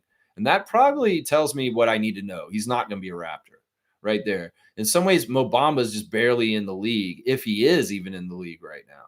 He might even not be in the league. He may have just been up here as a friend to Ulrich, and that's it. That's the only reason why I was here. Nothing else. Now, if he was here to talk to Masai about something with the Raptors, okay. But I mean, in some ways, his track record, his work ethic, his success in his career is not good. And in some ways, it's not the kind of person the Raptors would want unless he's a reclamation project and they see some promise in getting something out of him finally in Toronto, because we know what to say to him and get him to do the right stuff. So there, yeah. Stargate saying, okay, Blackhawk, now the truth comes out. You're looking to ship some of those other guys out of town, eh? Yeah, I don't know if that's exactly what he's saying. But I mean, I'd rather just get it right the first time and draft the right person right away, and then kind of like anticipating a trade afterwards. I feel like that's not the right kind of strategy or mindset to have right there. Yeah. Yeah. Let's see what else you guys are saying here. All right. Wow. We filled it up a lot more even. Still got 15 minutes. Let's see. The league is going away from 3-point shooting, slowly but surely. The mid range is coming back. I think the post game's coming back too. I'd like to see Scotty be one of the forefront of bringing the post game back in the NBA and showing that his dominance and his ability to dominate in the post will make that become more in vogue again. So Scotty, you could be like Steph. Steph brought it out to the 3-point line. Why don't you bring it back down low and beat up those big babies down in the lane, Scotty Barnes? That's right. You could bring it back the other way. Mid-range too. Of course, the mid-range. That's right. Let's see. Fiercely saying, laughing at Kaloy, KD catching strays. Yeah, as he should in some ways. Yeah, bigs and backup point guard. That's it. That's what Masai said. Fiercely saying, I actually think Wemby is extremely mature for his age. He really is. Youngsters like Scotty and him are good role models for young aspiring players. Stay grounded at a young age in a cutthroat industry. Yeah. Wembanyama is a competitor. Don't get it wrong. I mean, he got disqualified at the All-Star break, right? But he's also got a really smart awareness of balance in his life. And I feel like he's just really, like you said, mature, that he's really smart. I mean, he's got this crazy long ass frame, but unlike Chet, he's doing a whole bunch of yoga and really making himself stronger. Like he really does work on his body hard. Like I've seen some of this stuff, what he can do flexibility wise. And I'm like, this guy's a real athlete, and he's a lot stronger than he looks because of the flexibility from yoga and really kind of getting good with stretching and really his body is a lot more stronger than Chet's. Let's just put it that way. And it's because he has yoga in his life and he's stretching, and you can see actual muscle definition on him, even though he's super skinny still. So I think being out there at the monastery is going to help him too, guys, with centering himself in the middle of the chaos of the NBA. That's right. Yeah, Stargate saying, yep, Masai made it quite clear the needs of the team. Yeah, he listened to him in the end of season interview. Kareem saying, question, why does Toronto have no real credible sources? I watch and listen to Denver sports, and their sources are actually credible. In Toronto, everything is what American media is projecting. This is not true. We do have credible sources. It's just that you've got to remember who they are. Blake Murphy, Josh Lewinberg, Michael Grange, Doug Smith. Those are probably the 4 main credible sources. You can get into Mike Ganter and other people around Toronto, but it is our Canadian media that's here. I say the most credible source that we have covering the Raptors is Blake Murphy. He's very no nonsense, and he's basically was the Canadian Shams for many years. Before Blake got on TV with Sportsnet, he was basically that guy like Shams and Woj for us. He was breaking all the stories and was very much the credible news source for the Raptors. Now, Lewinberg and Grange and Smith are kind of the next tier. But I'd say Blake Murphy is the most credible source for the Raptors. And he's probably the most credible source for the Blue Jays, too. So I would say it's Blake Murphy. You don't have to go out of the country. You can go to those 4 guys. And even though I don't like Michael Grange, he's employed by Ed Rogers. He's from Sportsnet. So in some ways, he does get direct line information from the corporation that owns everything at this point. And Lewinberg, he's around there. He's a real journalist. I respect Josh Lewinberg for the most part. And he does a really good job of just the facts and kind of reporting. And he's credible. If he comes out with something, he tweets something, you can trust it. You can trust what Lewinberg's saying. And even Doug Smith, to an extent, even though he did this flaky thing, that there's a mutual interest between Giannis and Toronto recently. Sometimes Doug Smith is more likely to be smoke on a real fire than actually being just a rumor idiot. So I'd say those 4 names right there are your best chances for credible sources, and none of them are American. They're all here in Canada. So yeah, I always tell Raptors fans, don't listen to ESPN, Bleacher Report, anything that's from the United States, because most of them are not paying close attention to us, and they do not have the factual information or the knowledge or information knowing about the team, because they're not really paying attention correctly to be able to say anything about us, whether it's Jake Fisher or any of the Bleacher Report or ESPN people. They don't know what they're talking about when they come up with Toronto, because they don't put any energy into watching us or covering us. So they are not experts on Toronto Raptors. Most of the American, US, and NBA media is not any kind of expert on us because they aren't paying attention. And our dedicated media here are, and they're the ones. They're right there. That's right. That's right. After their projection, we base our facts on their bullshit. Long story short, this just shows us Bobby and Masai keep their talks at a zipper pocket. Yeah, they're not letting anything out. That's part of the reason why there's a void that ESPN can fill and color in how they want, whether it's Jalen Suggs or Derek Queen. I would just tell Raptors fans once again, don't believe the NBA media in the United States, especially ESPN and Bleacher Report. Those 2 entities do not like us, and they're not our friends, and they will utilize information and perception against us in our own best interests. So once again, don't listen to them. You can get news from Blake Murphy. He will tell you exactly what's going on with the Raptors. If he don't say it, then there's nothing there. The same thing with Lewinberg or Grange or Smith. That's what I'm saying. Those are the 4 guys right there that you should listen to when it comes to Raptors news. Right there. That's it. Kaloy saying, was Bamba a player out of Africa too? I believe he's got African roots, but I think he was born in the States is what I think. I'm not totally sure. Maybe I should look that up real quick. Let's see if Mo Bamba, where he's from real quick. Y'all, I recently switched browsers. I left Google Chrome and I'm on Brave now. And Brave is awesome so far. I'm really liking it so far. He was born in New York City, but he's from Ivory Coast also, guys. So he is got his roots and his family from the Ivory Coast. His parents immigrated from the Ivory Coast. And he was born in Harlem in 1998. So he's technically American and from New York City, but he has roots from the Ivory Coast. And that's going to be where he's connecting with Shamshe on that. That's right. Smooth saying, Mo Bamba has poor work habits. No thanks. That's what I'm saying. I think that in somebody's had poor work habits, something's wrong with him because he has really good skills in some ways.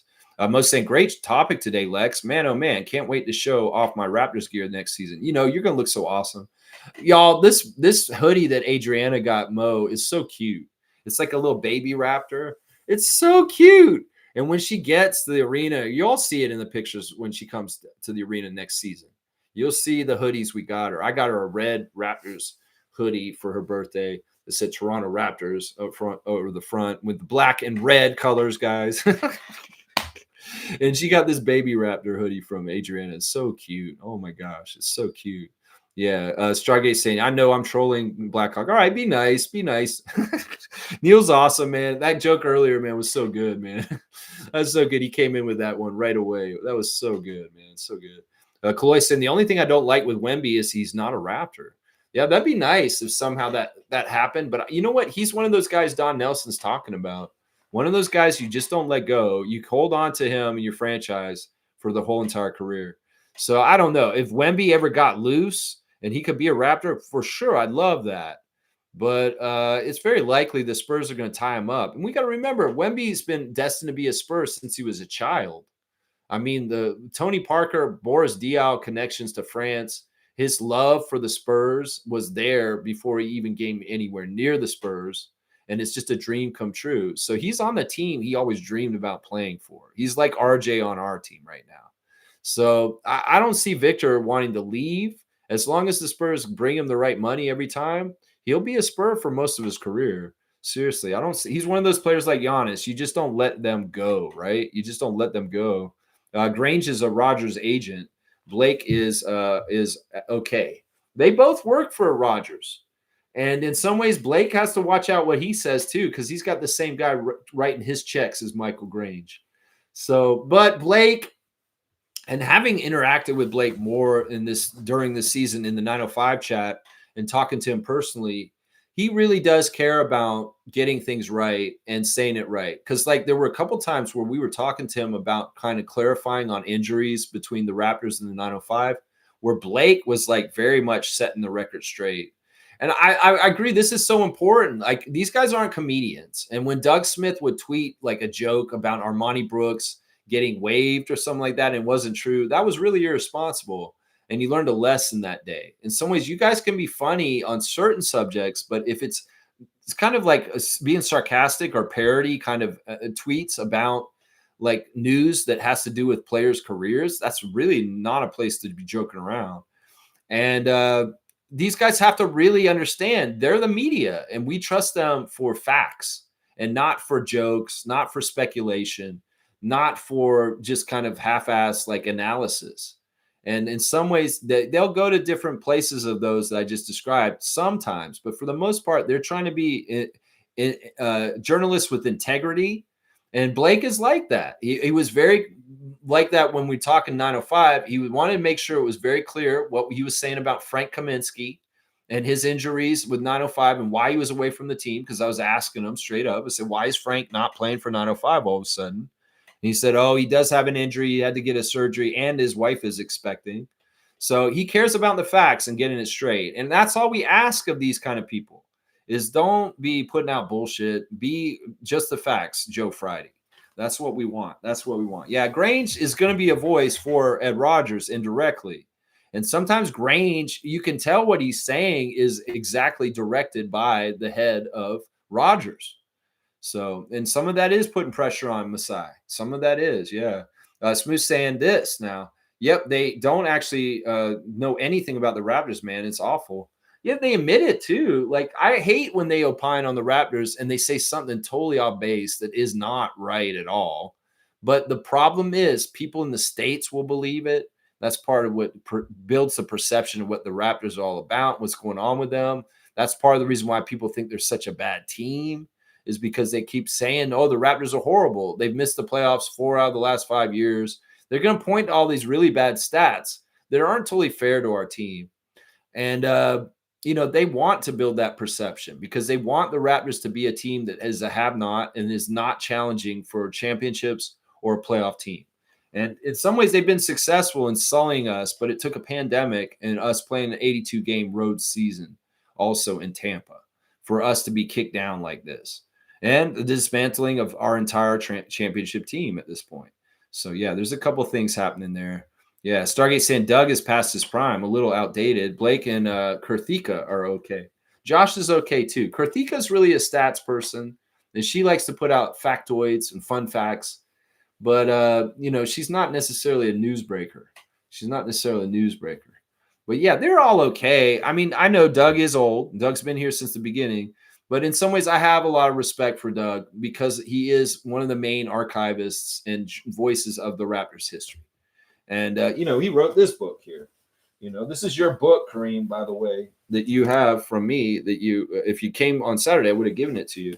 I've got a signature signed front page that I wrote to you from me in Doug's book. It's an autographed copy of We the North by Doug Smith that is Kareem Thomas's. Also, I want to mention, guys, that this weekend, Trevor J., I hope you're here still listening, I gave the trophy to Peter. I brought it down on Saturday before Mo's party and dropped it off at his apartment building with the concierge. So that gold big trophy, that heavy one you sent me recently, Trevor, it's Peter's now for the NBA Fantasy League that we just had finished, and it's been delivered to him. So he's got it on Saturday. So let's see. Smooth saying it's gotten to the point where I can't watch ESPN's NBA coverage. It's terrible. Agendas, LeBron worship, terrible. I stopped watching it like 10 years ago. So, man, I don't understand how y'all kept watching it. The only time I ever see ESPN stuff is if there are clips coming to me because somebody said something out of pocket or stupid. But man, I'm never ever watching ESPN. In fact, I don't watch TSN. I don't watch our own equivalent of it up here because it's oversaturated with hockey, and basketball gets disrespected on it too. I don't watch any of that stuff. And in some ways, I feel like watching the team play, listening to the interviews with the players, listening to the interviews with the personnel, listening to our own Toronto media is enough for me to be informed on the Raptors. And it really does show that you don't have to watch ESPN or TSN to keep up with the Raptors and understand what's going on with them. You really don't. You really, really don't. Let's see. Kaloy saying, hey, has anyone seen the Gavin Newsom speech video directly calling out Trump? I think this starts a whole new thing in the battle against Trump. Yeah, I don't necessarily want to get into this, Kaloy, because I'm really getting pissed off this week. In some ways, I really don't want to talk about politics on this channel, hardly ever. Right now, there's going to be a revolution, and there's going to be a lot of different things happening. California's governor is looking like he may be one of the leaders that's going to really be like, if there's going to be a division in the United States, he may be on the other side and trying to do stuff. No, I'm really mad right now, and I don't want to get angry right now. I seriously don't. Let's try not to bring up anything that has to do with politics right now, unless I kind of bring it up already, especially Trump stuff in the US. I'm more likely to talk about our problems up here in Canada with Doug Ford more because it's more local. The stuff down there, to me, I don't even want to look at it. It looks like such a disaster. I hope the protesters stay safe, record as much as possible, and that someday we get to a sane place where the people that are involved in what's happening right now on the other side are getting trials and getting in trouble. Seriously, he's pardoned everybody from January 6th. Yeah, I don't even want to go down this route, Chloe. Man, this is bad. I don't want to talk about this. I really don't. Stargate saying, yeah, but Grange is a direct agent for Ed himself, is what I'm saying. He's the inside man, if you get what I'm saying. Well, I know that. And knowing that, in some ways, it's useful having him as an information. Because think about it, Stargate. We can get a little bit of a tell where Ed Rogers' head is from what Michael Grange is saying. Does that make sense? So I would say that in some ways, Grange is helpful because he can kind of give us a read on what Ed Rogers is thinking. Think about it that way. We can't change how it is. In some ways, Grange has been very toxic, and he's put out articles and said rumors and crazy things about Masai and other things that are absolutely been hurtful and wrong. But also at the same time, he is a valid source because of what you just said. And we need to have that source. It's much better to have the information coming out in a certain way, even if it's not very pro Masai. So yeah, it's kind of the way I look at it right there. Mo's giving me my cutoff. Thank you, Mo. Go Raptors for life. Keep at it always, Lex. Strong forever. Just helping me limit the comments. I appreciate that, Monique. I really do. I hope you had a fantastic birthday yesterday. Fiercely saying, I had to watch ESPN yesterday because of the Liberty versus Sky game. Other than games, I don't follow them at all. Yeah. You can watch the broadcast. If Vince Carter is calling the game and stuff like that, yeah, you can watch the broadcast of the games. But I'm not watching Sports Center. I'm not watching talking head shows that they do on ESPN. I'm not trying to go to ESPN's website unless they're talking about Raptors. I do go there, and I look at what their articles are saying, but I'm not listening to them on TV. And Bleacher Report, the only time I ever read Bleacher Report or things like that, The Ringer or whatever else, is when something pertains to us comes to my attention and I need to look at it. Otherwise, I'm not going to those sources on my own and just hanging out in there looking at stuff that they're writing. I could give a shit what The Athletic or Bleacher Report or even Raptors Rapture is saying. Raptors Republic half the time is kind of asinine too, but it's mostly pretty good. So let's see. Fiercely saying, to own a team yet try to low-key sully them and adding negativity, fans' skepticism is crazy work. That's not necessarily what he's doing. We got to characterize this right. Ed Rogers is the head of the corporation Rogers. He has a cable company that's huge and makes a lot of money. What he's doing is he's, in some ways gaslighting Masai, gaslighting fans, but it's not for the reasons that you think. In some ways, it's all about profit. It's all about corporate-driven kind of ideas and being greedy in some ways. Now, in some ways, if he comes out and he says he thinks Masai is paid too much, Well, that's in some ways is public posturing to kind of get an outcry about it. But you know what happened when he said that? He found he was the villain and he got in trouble for it. He thought that people would be upset that the Raptors pay Masai so much. No, most of us were like, he deserves it. And it totally backfired. And he looked like an ass for doing that. In fact, he looked a little racist for doing that. So he learned a little bit of a lesson there. But in some ways, yes. How it manifests is Grange will tweet something like Masai Ujiri's contract's going to be up next year. He really has to do this and this to kind of establish that he will be continuing with us. That could be taken as Ed Rogers directly talking through Michael Grange saying exactly what Masai needs to do next. And, you know, Ed Rogers can't publicly come out and say something like he did before because it backfired on him. So he will utilize Michael Grange as the go-to person to be his voice. And, well, just pay attention to what Grange is saying. And if it sounds like something that could come out of Ed Rogers' mouth, well, it might be right there. That's what I'm saying. Fiercely saying, keep your friends close and your enemies closer. This applies to Grange, I guess. Well, you know, Grange in some ways has the best intentions, I'm sure. But in some ways, he's just a jerk. And he's cocky. And, you know, he does care about Canada basketball. He does care about basketball, the game. And he probably does care about the Raptors to a certain extent. All these guys that cover the team are fans on the download to a certain extent. So, but also Grange has talked up the Celtics. He's talked up a greatness of other players and stuff like that. He's not a diehard just for the team. So, but it is what it is. In some ways, we don't need to talk about him anymore.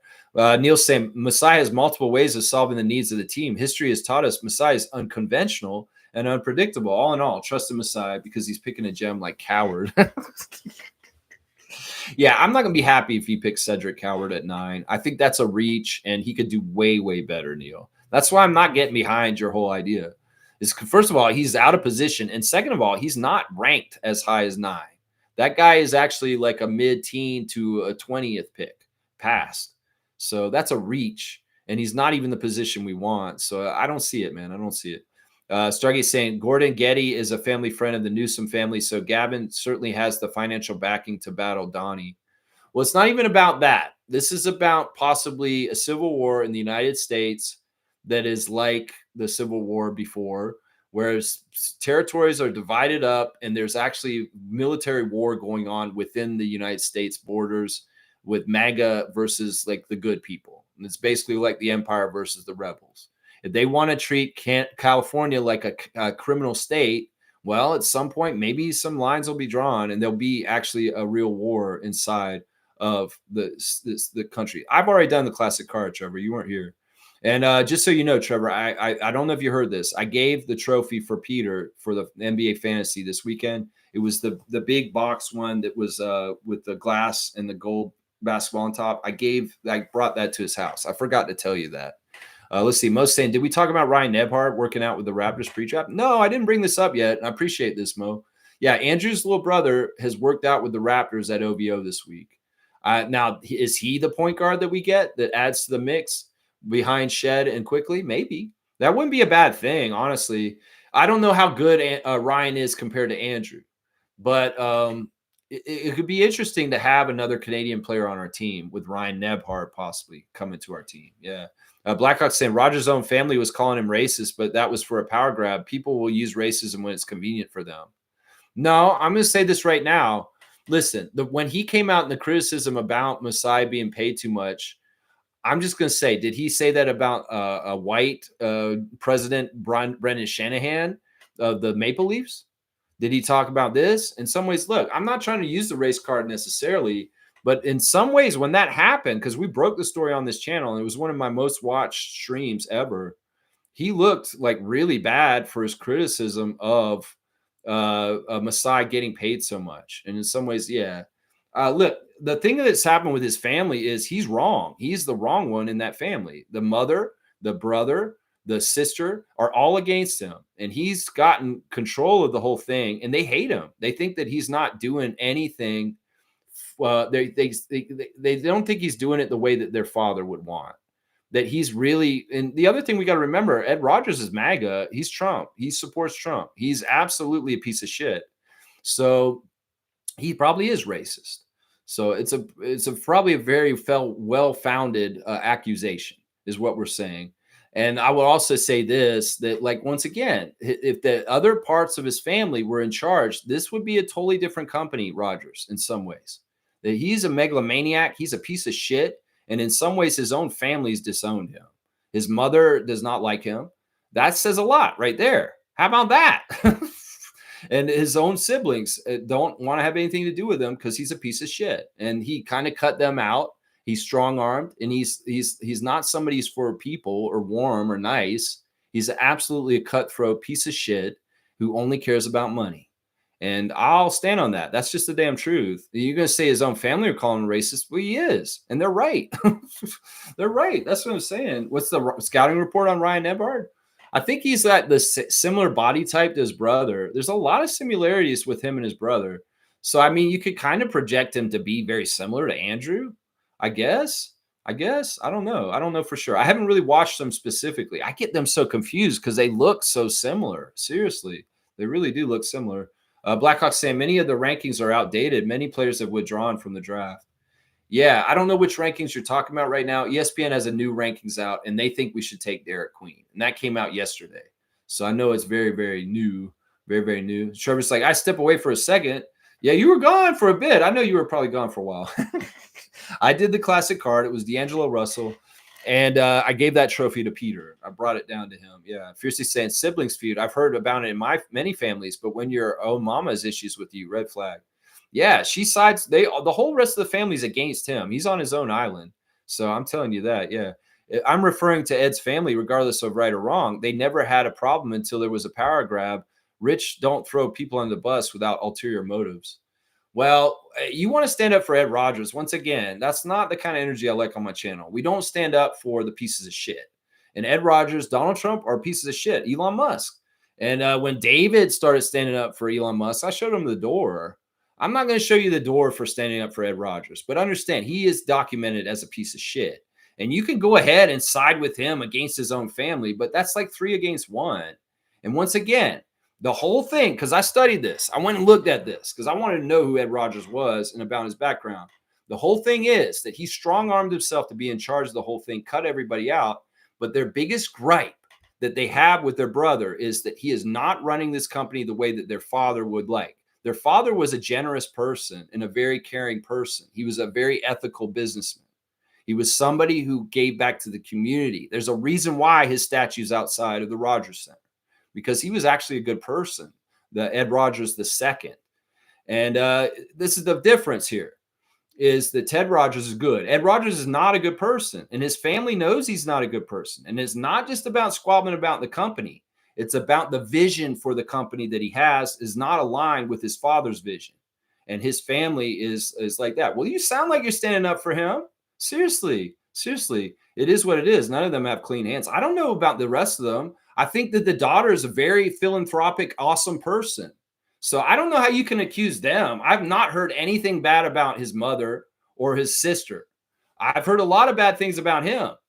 So I don't know why you're saying this is equal sides. Once again, I will say this. If you say that things are equal sides, you're on the side of the oppressor.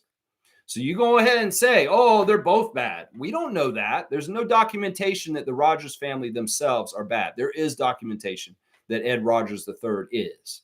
So you can go ahead and say equalized. I hate that shit, Blackhawk. Choose a side. Stop fucking saying both sides are the same, Democrat and Republican, PC and liberal, because that's not the damn truth. And the world that we live in right now is showing you the damn truth is exactly what I said.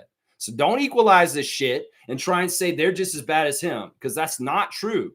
You do not know that family. And honestly, the fact that all of them stand solidarily against him should tell you enough. And like Fiercely saying, red flag if mama's not approving. So that's all I got to say on this. Don't give me this equality shit on they're the same, because fuck that. That's the shit that's got us into this dystopian bullshit that's going on right now. That's right. I'm mad at him because honestly, I don't like people standing up for Ed Rogers. There's no reason to stand up for him. You're saying you're not, but you're trying to equalize the situation like people tried to do with the election last year with Kamala and Donald Trump. Equalize, they're the same. They're both bad. Don't vote because it's not worth voting. They're both just as bad. Bullshit. What would this world be right now if we had President Harris? instead of President Trump? You tell me that right now. And tell me that these are fucking equal things, is what I'm going to say. Seriously. And that's not totally directed personally at Blackhawk. I'm just sick of people equalizing things. Like, oh, no, we need to give equal opportunities for both sides to talk. No, we don't. We don't need to give time to the fascists and the racists and the white supremacists to have equal voice in this world, because their platform is not valid and their platform needs to fucking die. So I'll say that right now. Yeah. You're saying they're all the same? They're oligarchs that only stood up once power was up in the divide? Nah, don't stop. Don't continue to push this, Blackhawk. You're not going to get anywhere with this. I'm going to say this right now. And maybe I'm sounding a little bit like Tom Duke last year. Some rich people are actually good people. And from what I can tell, the Rogers family has been very philanthropic until Ed Rogers became in charge of it. That's what I'll say right there. That's what I'll say right there. And he's the motherfucker who jacked up all the cable prices for everybody. In some ways, his father would have been more amicable and more fair to people. And you can go ahead and say the oligarchs this, oligarchs that. Sure, they're oligarchs.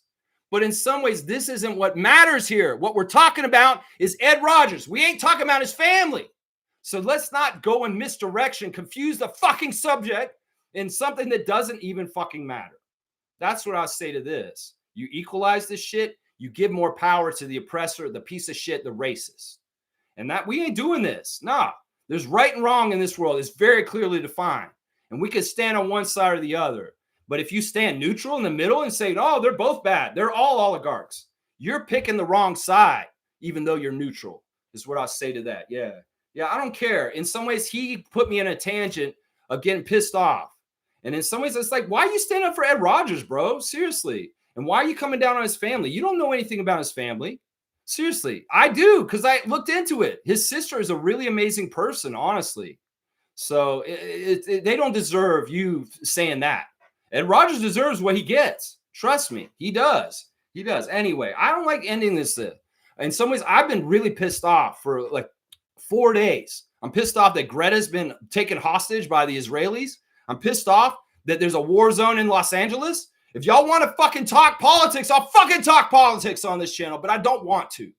So please do not bring them up anymore. Seriously. Do not bring up Trump. Do not bring up Gavin. I'm sorry, Kaloid. That was a misstep. In some ways, y'all may want to hear what I have to say politically, but I really don't want to say anything about politics right now. It's not worth it. I can't do anything to help anything. Y'all can see it for yourself. In some ways, we can see exactly what's happening. That there's a fascist in the White House, and he's overexerting power in an authoritarian way to try and crush people. And that's what I'm saying right there, man. That's what I'm saying right there. Let's see. What is Blackhawk saying now? Trust one of them. Diddy gave us to good causes and runs the train on women. Look, once again, you being contrarian with me right now is not the right energy. Seriously. Why are you talking about Diddy? I don't give a shit about fucking Diddy. And I know Diddy was a piece of shit. You are distracting. This is another fucking ploy by the wrong side of things, is to confuse and distract and bring in things that don't have anything to fucking do with what I'm talking about. So go ahead and use their playbook, Neil, right now. Diddy don't have nothing to do with what I'm fucking talking about right now. So why the fuck do you even bring him up? Seriously. Seriously. Yeah, I'm serious. Stargate saying, Lex, with all due respect, and you know I respect you, so don't take this wrong way. As a black man, you wouldn't get it. He's not taking up for Ed, nor is he dissing his family. None of them. Either way, let me allow to talk Ted Rogers down, and I just don't want somebody trying to tell me, oh, they're all bad and stuff like that. That's the only thing I'm saying here. Don't distract from the problem. The problem is Ed Rogers. Hopefully he won't be a problem. Hopefully he'll be a good owner, and I'll give him a chance. But we'll have to see. If things run to the ground with the Raptors, I'll be very pissed at him. Seriously. And that's my biggest worry, because he could be the catalyst for why Ujiri leaves Toronto. And you know I care a lot about that. So in some ways, my passion right here is not against y'all. It's for me, for Ujiri. And that's part of why I'm getting so animated right here. Stargate saying, Lex, we love you, but you kind of got to understand the perspective of black men. I can't do that. And I don't even know how this applies to this situation. Seriously, guys. I don't know why this applies to this situation. I think this applies to Raptors fans. It doesn't matter if we're black or white. This matters about our future for our franchise. That's what it applies to. I'm not sure what you're saying exactly why. And once again, I'm not a black man, so I can't see it from y'all's perspective. I'm sorry. And I'm not trying to see it from y'all's perspective exactly, because I would never do it justice and fairly represent it in some ways. I don't want to be that kind of guy. I want to empathize and see what y'all are saying and understand to a certain extent, but I don't experience it myself. So in some ways, I'm smart enough to understand that. But in some ways, I don't even see why race is involved in this, is what I'm saying. Yeah, it's just the way you went off on him. That's all. Well, I'm more mad that like he's standing up. Like I really am reading it as like, I love Neil. I just saw Neil a couple days ago. And we're awesome. We're good. It's just that I'm seriously pissed off about politics right now.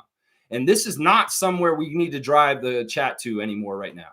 Seriously, if I bring it up, it means I have something I want to say about it. But otherwise, don't bring comments in here bringing up Trump. If really seriously, I am really angry right now. Like I'm having trouble in my everyday life with my anger because of what's going on in the world right now. I am very much feel this shit deeply, and I don't want to take it out on people, but I am pissed off. I'm ready to fucking do some crazy shit and riot and do some crazy fucking shit to mess some shit up because I'm so pissed off about how things are going. So let's not feed into this energy. Let's keep it on subject and keep it on Raptors and CBL and basketball, because I'm in a bad place with politics right now. And as much as it's been entertaining to hear me go on my political rants in the past, right now is not the time, because things are very dangerously bad right now. And I've been getting really crazy lately. Yeah. I don't want to go off on anybody. I apologize for this at the end. We should have finished the stream 20 minutes ago. And I apologize for losing control of my anger. I apologize to Neil specifically. If you feel like I came at you in the wrong way, it was really out of love and just me standing for what I believe in as far as these subjects. And once again, I really do firmly believe that when you try and equalize the sides in this very unjust world right now, you are part of the problem. You've got to understand that there is a difference between the choices. Even though Carney is disappointing me right now, I voted for Carney, and I know voting for Carney was better than Pierre, and that it would be much worse if Pierre was in charge right now. But Carney, I'm not happy with him. I don't fucking like the liberals. So it's just the way it is. It's just the way it is, guys. It's just that, yeah. It's not bothering him. Okay, see, we're good. I love Neil. Seriously, Neil has been consistently at our hangouts for the last year, and I really do appreciate that. The fact that he makes the effort to come and hang out with us is a big deal to me. And I know that I can be abrasive and I push people away because of this. And I seriously, I love Neil. Neil's cool with me. It's just, in some ways, what I'm talking about is not just Neil. I'm talking about in general, that kind of stuff and how I feel right there. Yeah. Let's see. Fiercely saying, Lex, mimic Wemby and do some yoga. I know. Maybe I need to go over there and join him in the monastery and just find that meditation peace, man. Because seriously, in some ways, part of why I'm good at predicting things is I'm an empath, and I can feel the energy of the world shifting. On election day, I felt a strong torment and dread and evil and evading the world on the day before. Like during the day, I sat outside and I felt the energy in the world, and I said, something's not right. And well, it was probably Elon stealing the election for Donald, which he's admitted basically in the last week. And I felt it. I felt it in my bones, in my soul, because we're all interconnected. And if you don't shun that energy and feeling it to yourself, you can feel it very strongly if you really tap into it. And I don't shy away from that. I like to feel the energy of the world. And the energy of the world is evil and scary right now. And that's part of the reason why I've been so crazy lately, man, is because I can feel the badness happening all over the place. And the sadness, the confusion, the tearing apart of immigrant families in the United States right now, the genocide in Gaza. These are all the war in Ukraine, this suffering in Sudan, all this stuff. I feel it. I feel it in my bones, in my spirit, because I feel we're all interconnected as one. And it's tough. It's tough sometimes for the people that are super sensitive to this. And that's where I'm at right now, man. I wish I could just chill, man. Am I familiar with Alan Watt? Isn't he like a musician? I want to say he's a musician. Maybe not. I guess I'm not. I guess I'm not, man. Yeah, I probably will smoke some weed right after this. I will. Let's see. Blackhawk saying, what you call equalization, I call eyes wide open. We all know who Ed is, but I would not agree with his family because they are cut from the same stone. Yeah. Once again, you won't let this go. And I'm not going to get all amped up because you won't let this go. I'm going to say this once again. I looked at this. I don't have a shallow knowledge of this. I went and researched this when he said that stuff about Ujiri years ago. You can even watch that stream to this day. It's in the archive. And when he said that he wasn't worth the money he's being paid, when he called Masai on the phone and called him in his office and said that, I went and researched the issues with the Rogers family. And once again, what I've said already on the stream is exactly how it is. You can go ahead and say all rich people are awful. And I have said that on this channel before, but it's not totally true. There are people out there like Bill Gates that have done amazing things to help everybody out there. You know, Warren Buffett has good and bad things about him. They're not all exactly evil like Jeff Bezos and Mark Zuckerberg and Elon Musk. But I will say this. I get what you're saying, but it's not necessary for this conversation. It's not valid or useful in this conversation because the whole conversation is like, once again, you're distracting from the actual thing I'm trying to talk about, which is the issues with Ed Rogers. They're not issues with his family. We don't give a shit about that. Seriously. You can, and you can overimportance it and keep bringing it in the conversation, but that's not where my focus is. I'm talking about Ed Rogers III, and that's it. I don't care about his sister. I don't care about his mom or his brother. I care about him, and that is it in this situation. That's what it is. I have empathy. Don't change. I appreciate that, Smooth. I do. It's like Deezy saying America has a ban on Sudan. This could jeopardize Mala Watch draft potential come the NBA. I know. I think they'll make a special case for him. Honestly, I think they will. Yeah. There is a banned list, and it went into effect this week. The countries that are not allowed to travel to the United States. It's similar to the ban he had in his first term. There's a couple of extra countries added to the list, but yeah, nobody from South Sudan is allowed in the United States at this point, and it may affect Common. But once again, if there's this involved, somebody with money somewhere will get it all cleared up and it'll be fine. And the way that like, what is Trump's pardon, like celebrities and letting tax evaders and different people out of jail right now. Well, he's going to allow Common to play because in some ways he may have a friend somewhere that's going to make money off of Common and he'll let him come in. So I'm not worried about Common Malawatch not being able to play in the United States. Because look, they got to clear that up. Even if he comes to Toronto, he's going to have to work in the United States and come to the United States, and so he's going to have special status out of everybody. He's going to have special status. That's right. Common will become a U.S. citizen if that's really an issue. I think they'll give him special status. They could fast track him that. I mean, hell, don't they have this stupid thing where if you give $5 million to Trump, he'll make you a gold standard citizen right on? So maybe Common has a benefactor who says, I'll pay this special expedited, you're a U.S. citizen thing right now, and you have no problem. And you know what? You'll owe me that money, and you'll pay it back to me with interest afterwards. Something like that, you know? Yeah, we'll pump fist then. That's right. Trust me, Duke has powerful alumni. He'll be a citizen quicker than the average person. Exactly. That's right. Haiti is also targeted. Haiti's also targeted. What are you talking about? Yeah, I mean, I don't even want to go into colonization and all kinds of messed up things that have happened in a lot of different places around the world. You know, I will end on this.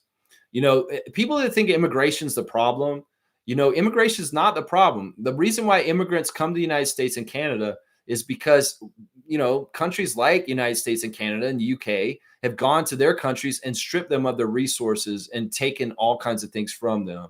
Sometimes they've done weird things with the government there, with a shadow government puppet leader, and they're doing really things to have upheaval and not safe for people there. And it's very, very much directly caused by countries like the United States and the UK. So it's like people that are upset about immigration, well, some of it is the problems were caused by us, and that's why they're coming to this country. And people don't realize that. They don't say that enough, man. Let's see. Haiti is also on the U.S. ban. That's crazy. That's crazy right there. Smith saying, yeah, they have special green card status. I can see that. Malawatch is using his Uganda passport to get around the ban. That's interesting. He has a Uganda passport. Okay. Slug DZ saying Beta Kappa Delta secret society will save him. The Skulls. The Skull and Bones. Somebody will do it, I'm sure. Sorry, I won't say more. Take care, fam. It's all good, guys. I'm sorry I blew up at the end there. Like I said, I'm having all kinds of really weird, crazy shit going on right now. And I have a lot of stress on the down low in my private life. And I've not been right for like a week, guys. On the down low, y'all didn't even know it. I've been very pissed off in my off time. And I've been having serious health problems too in the last week. Y'all didn't even know. When I was at Mo's party, I was severely in pain the whole time I was there. And I just masked it. And you guys didn't even know. So I'm dealing with health problems that add me to be a little more agitated. And I'm also really pissed off about world affairs. So there's a couple of different things going on with me.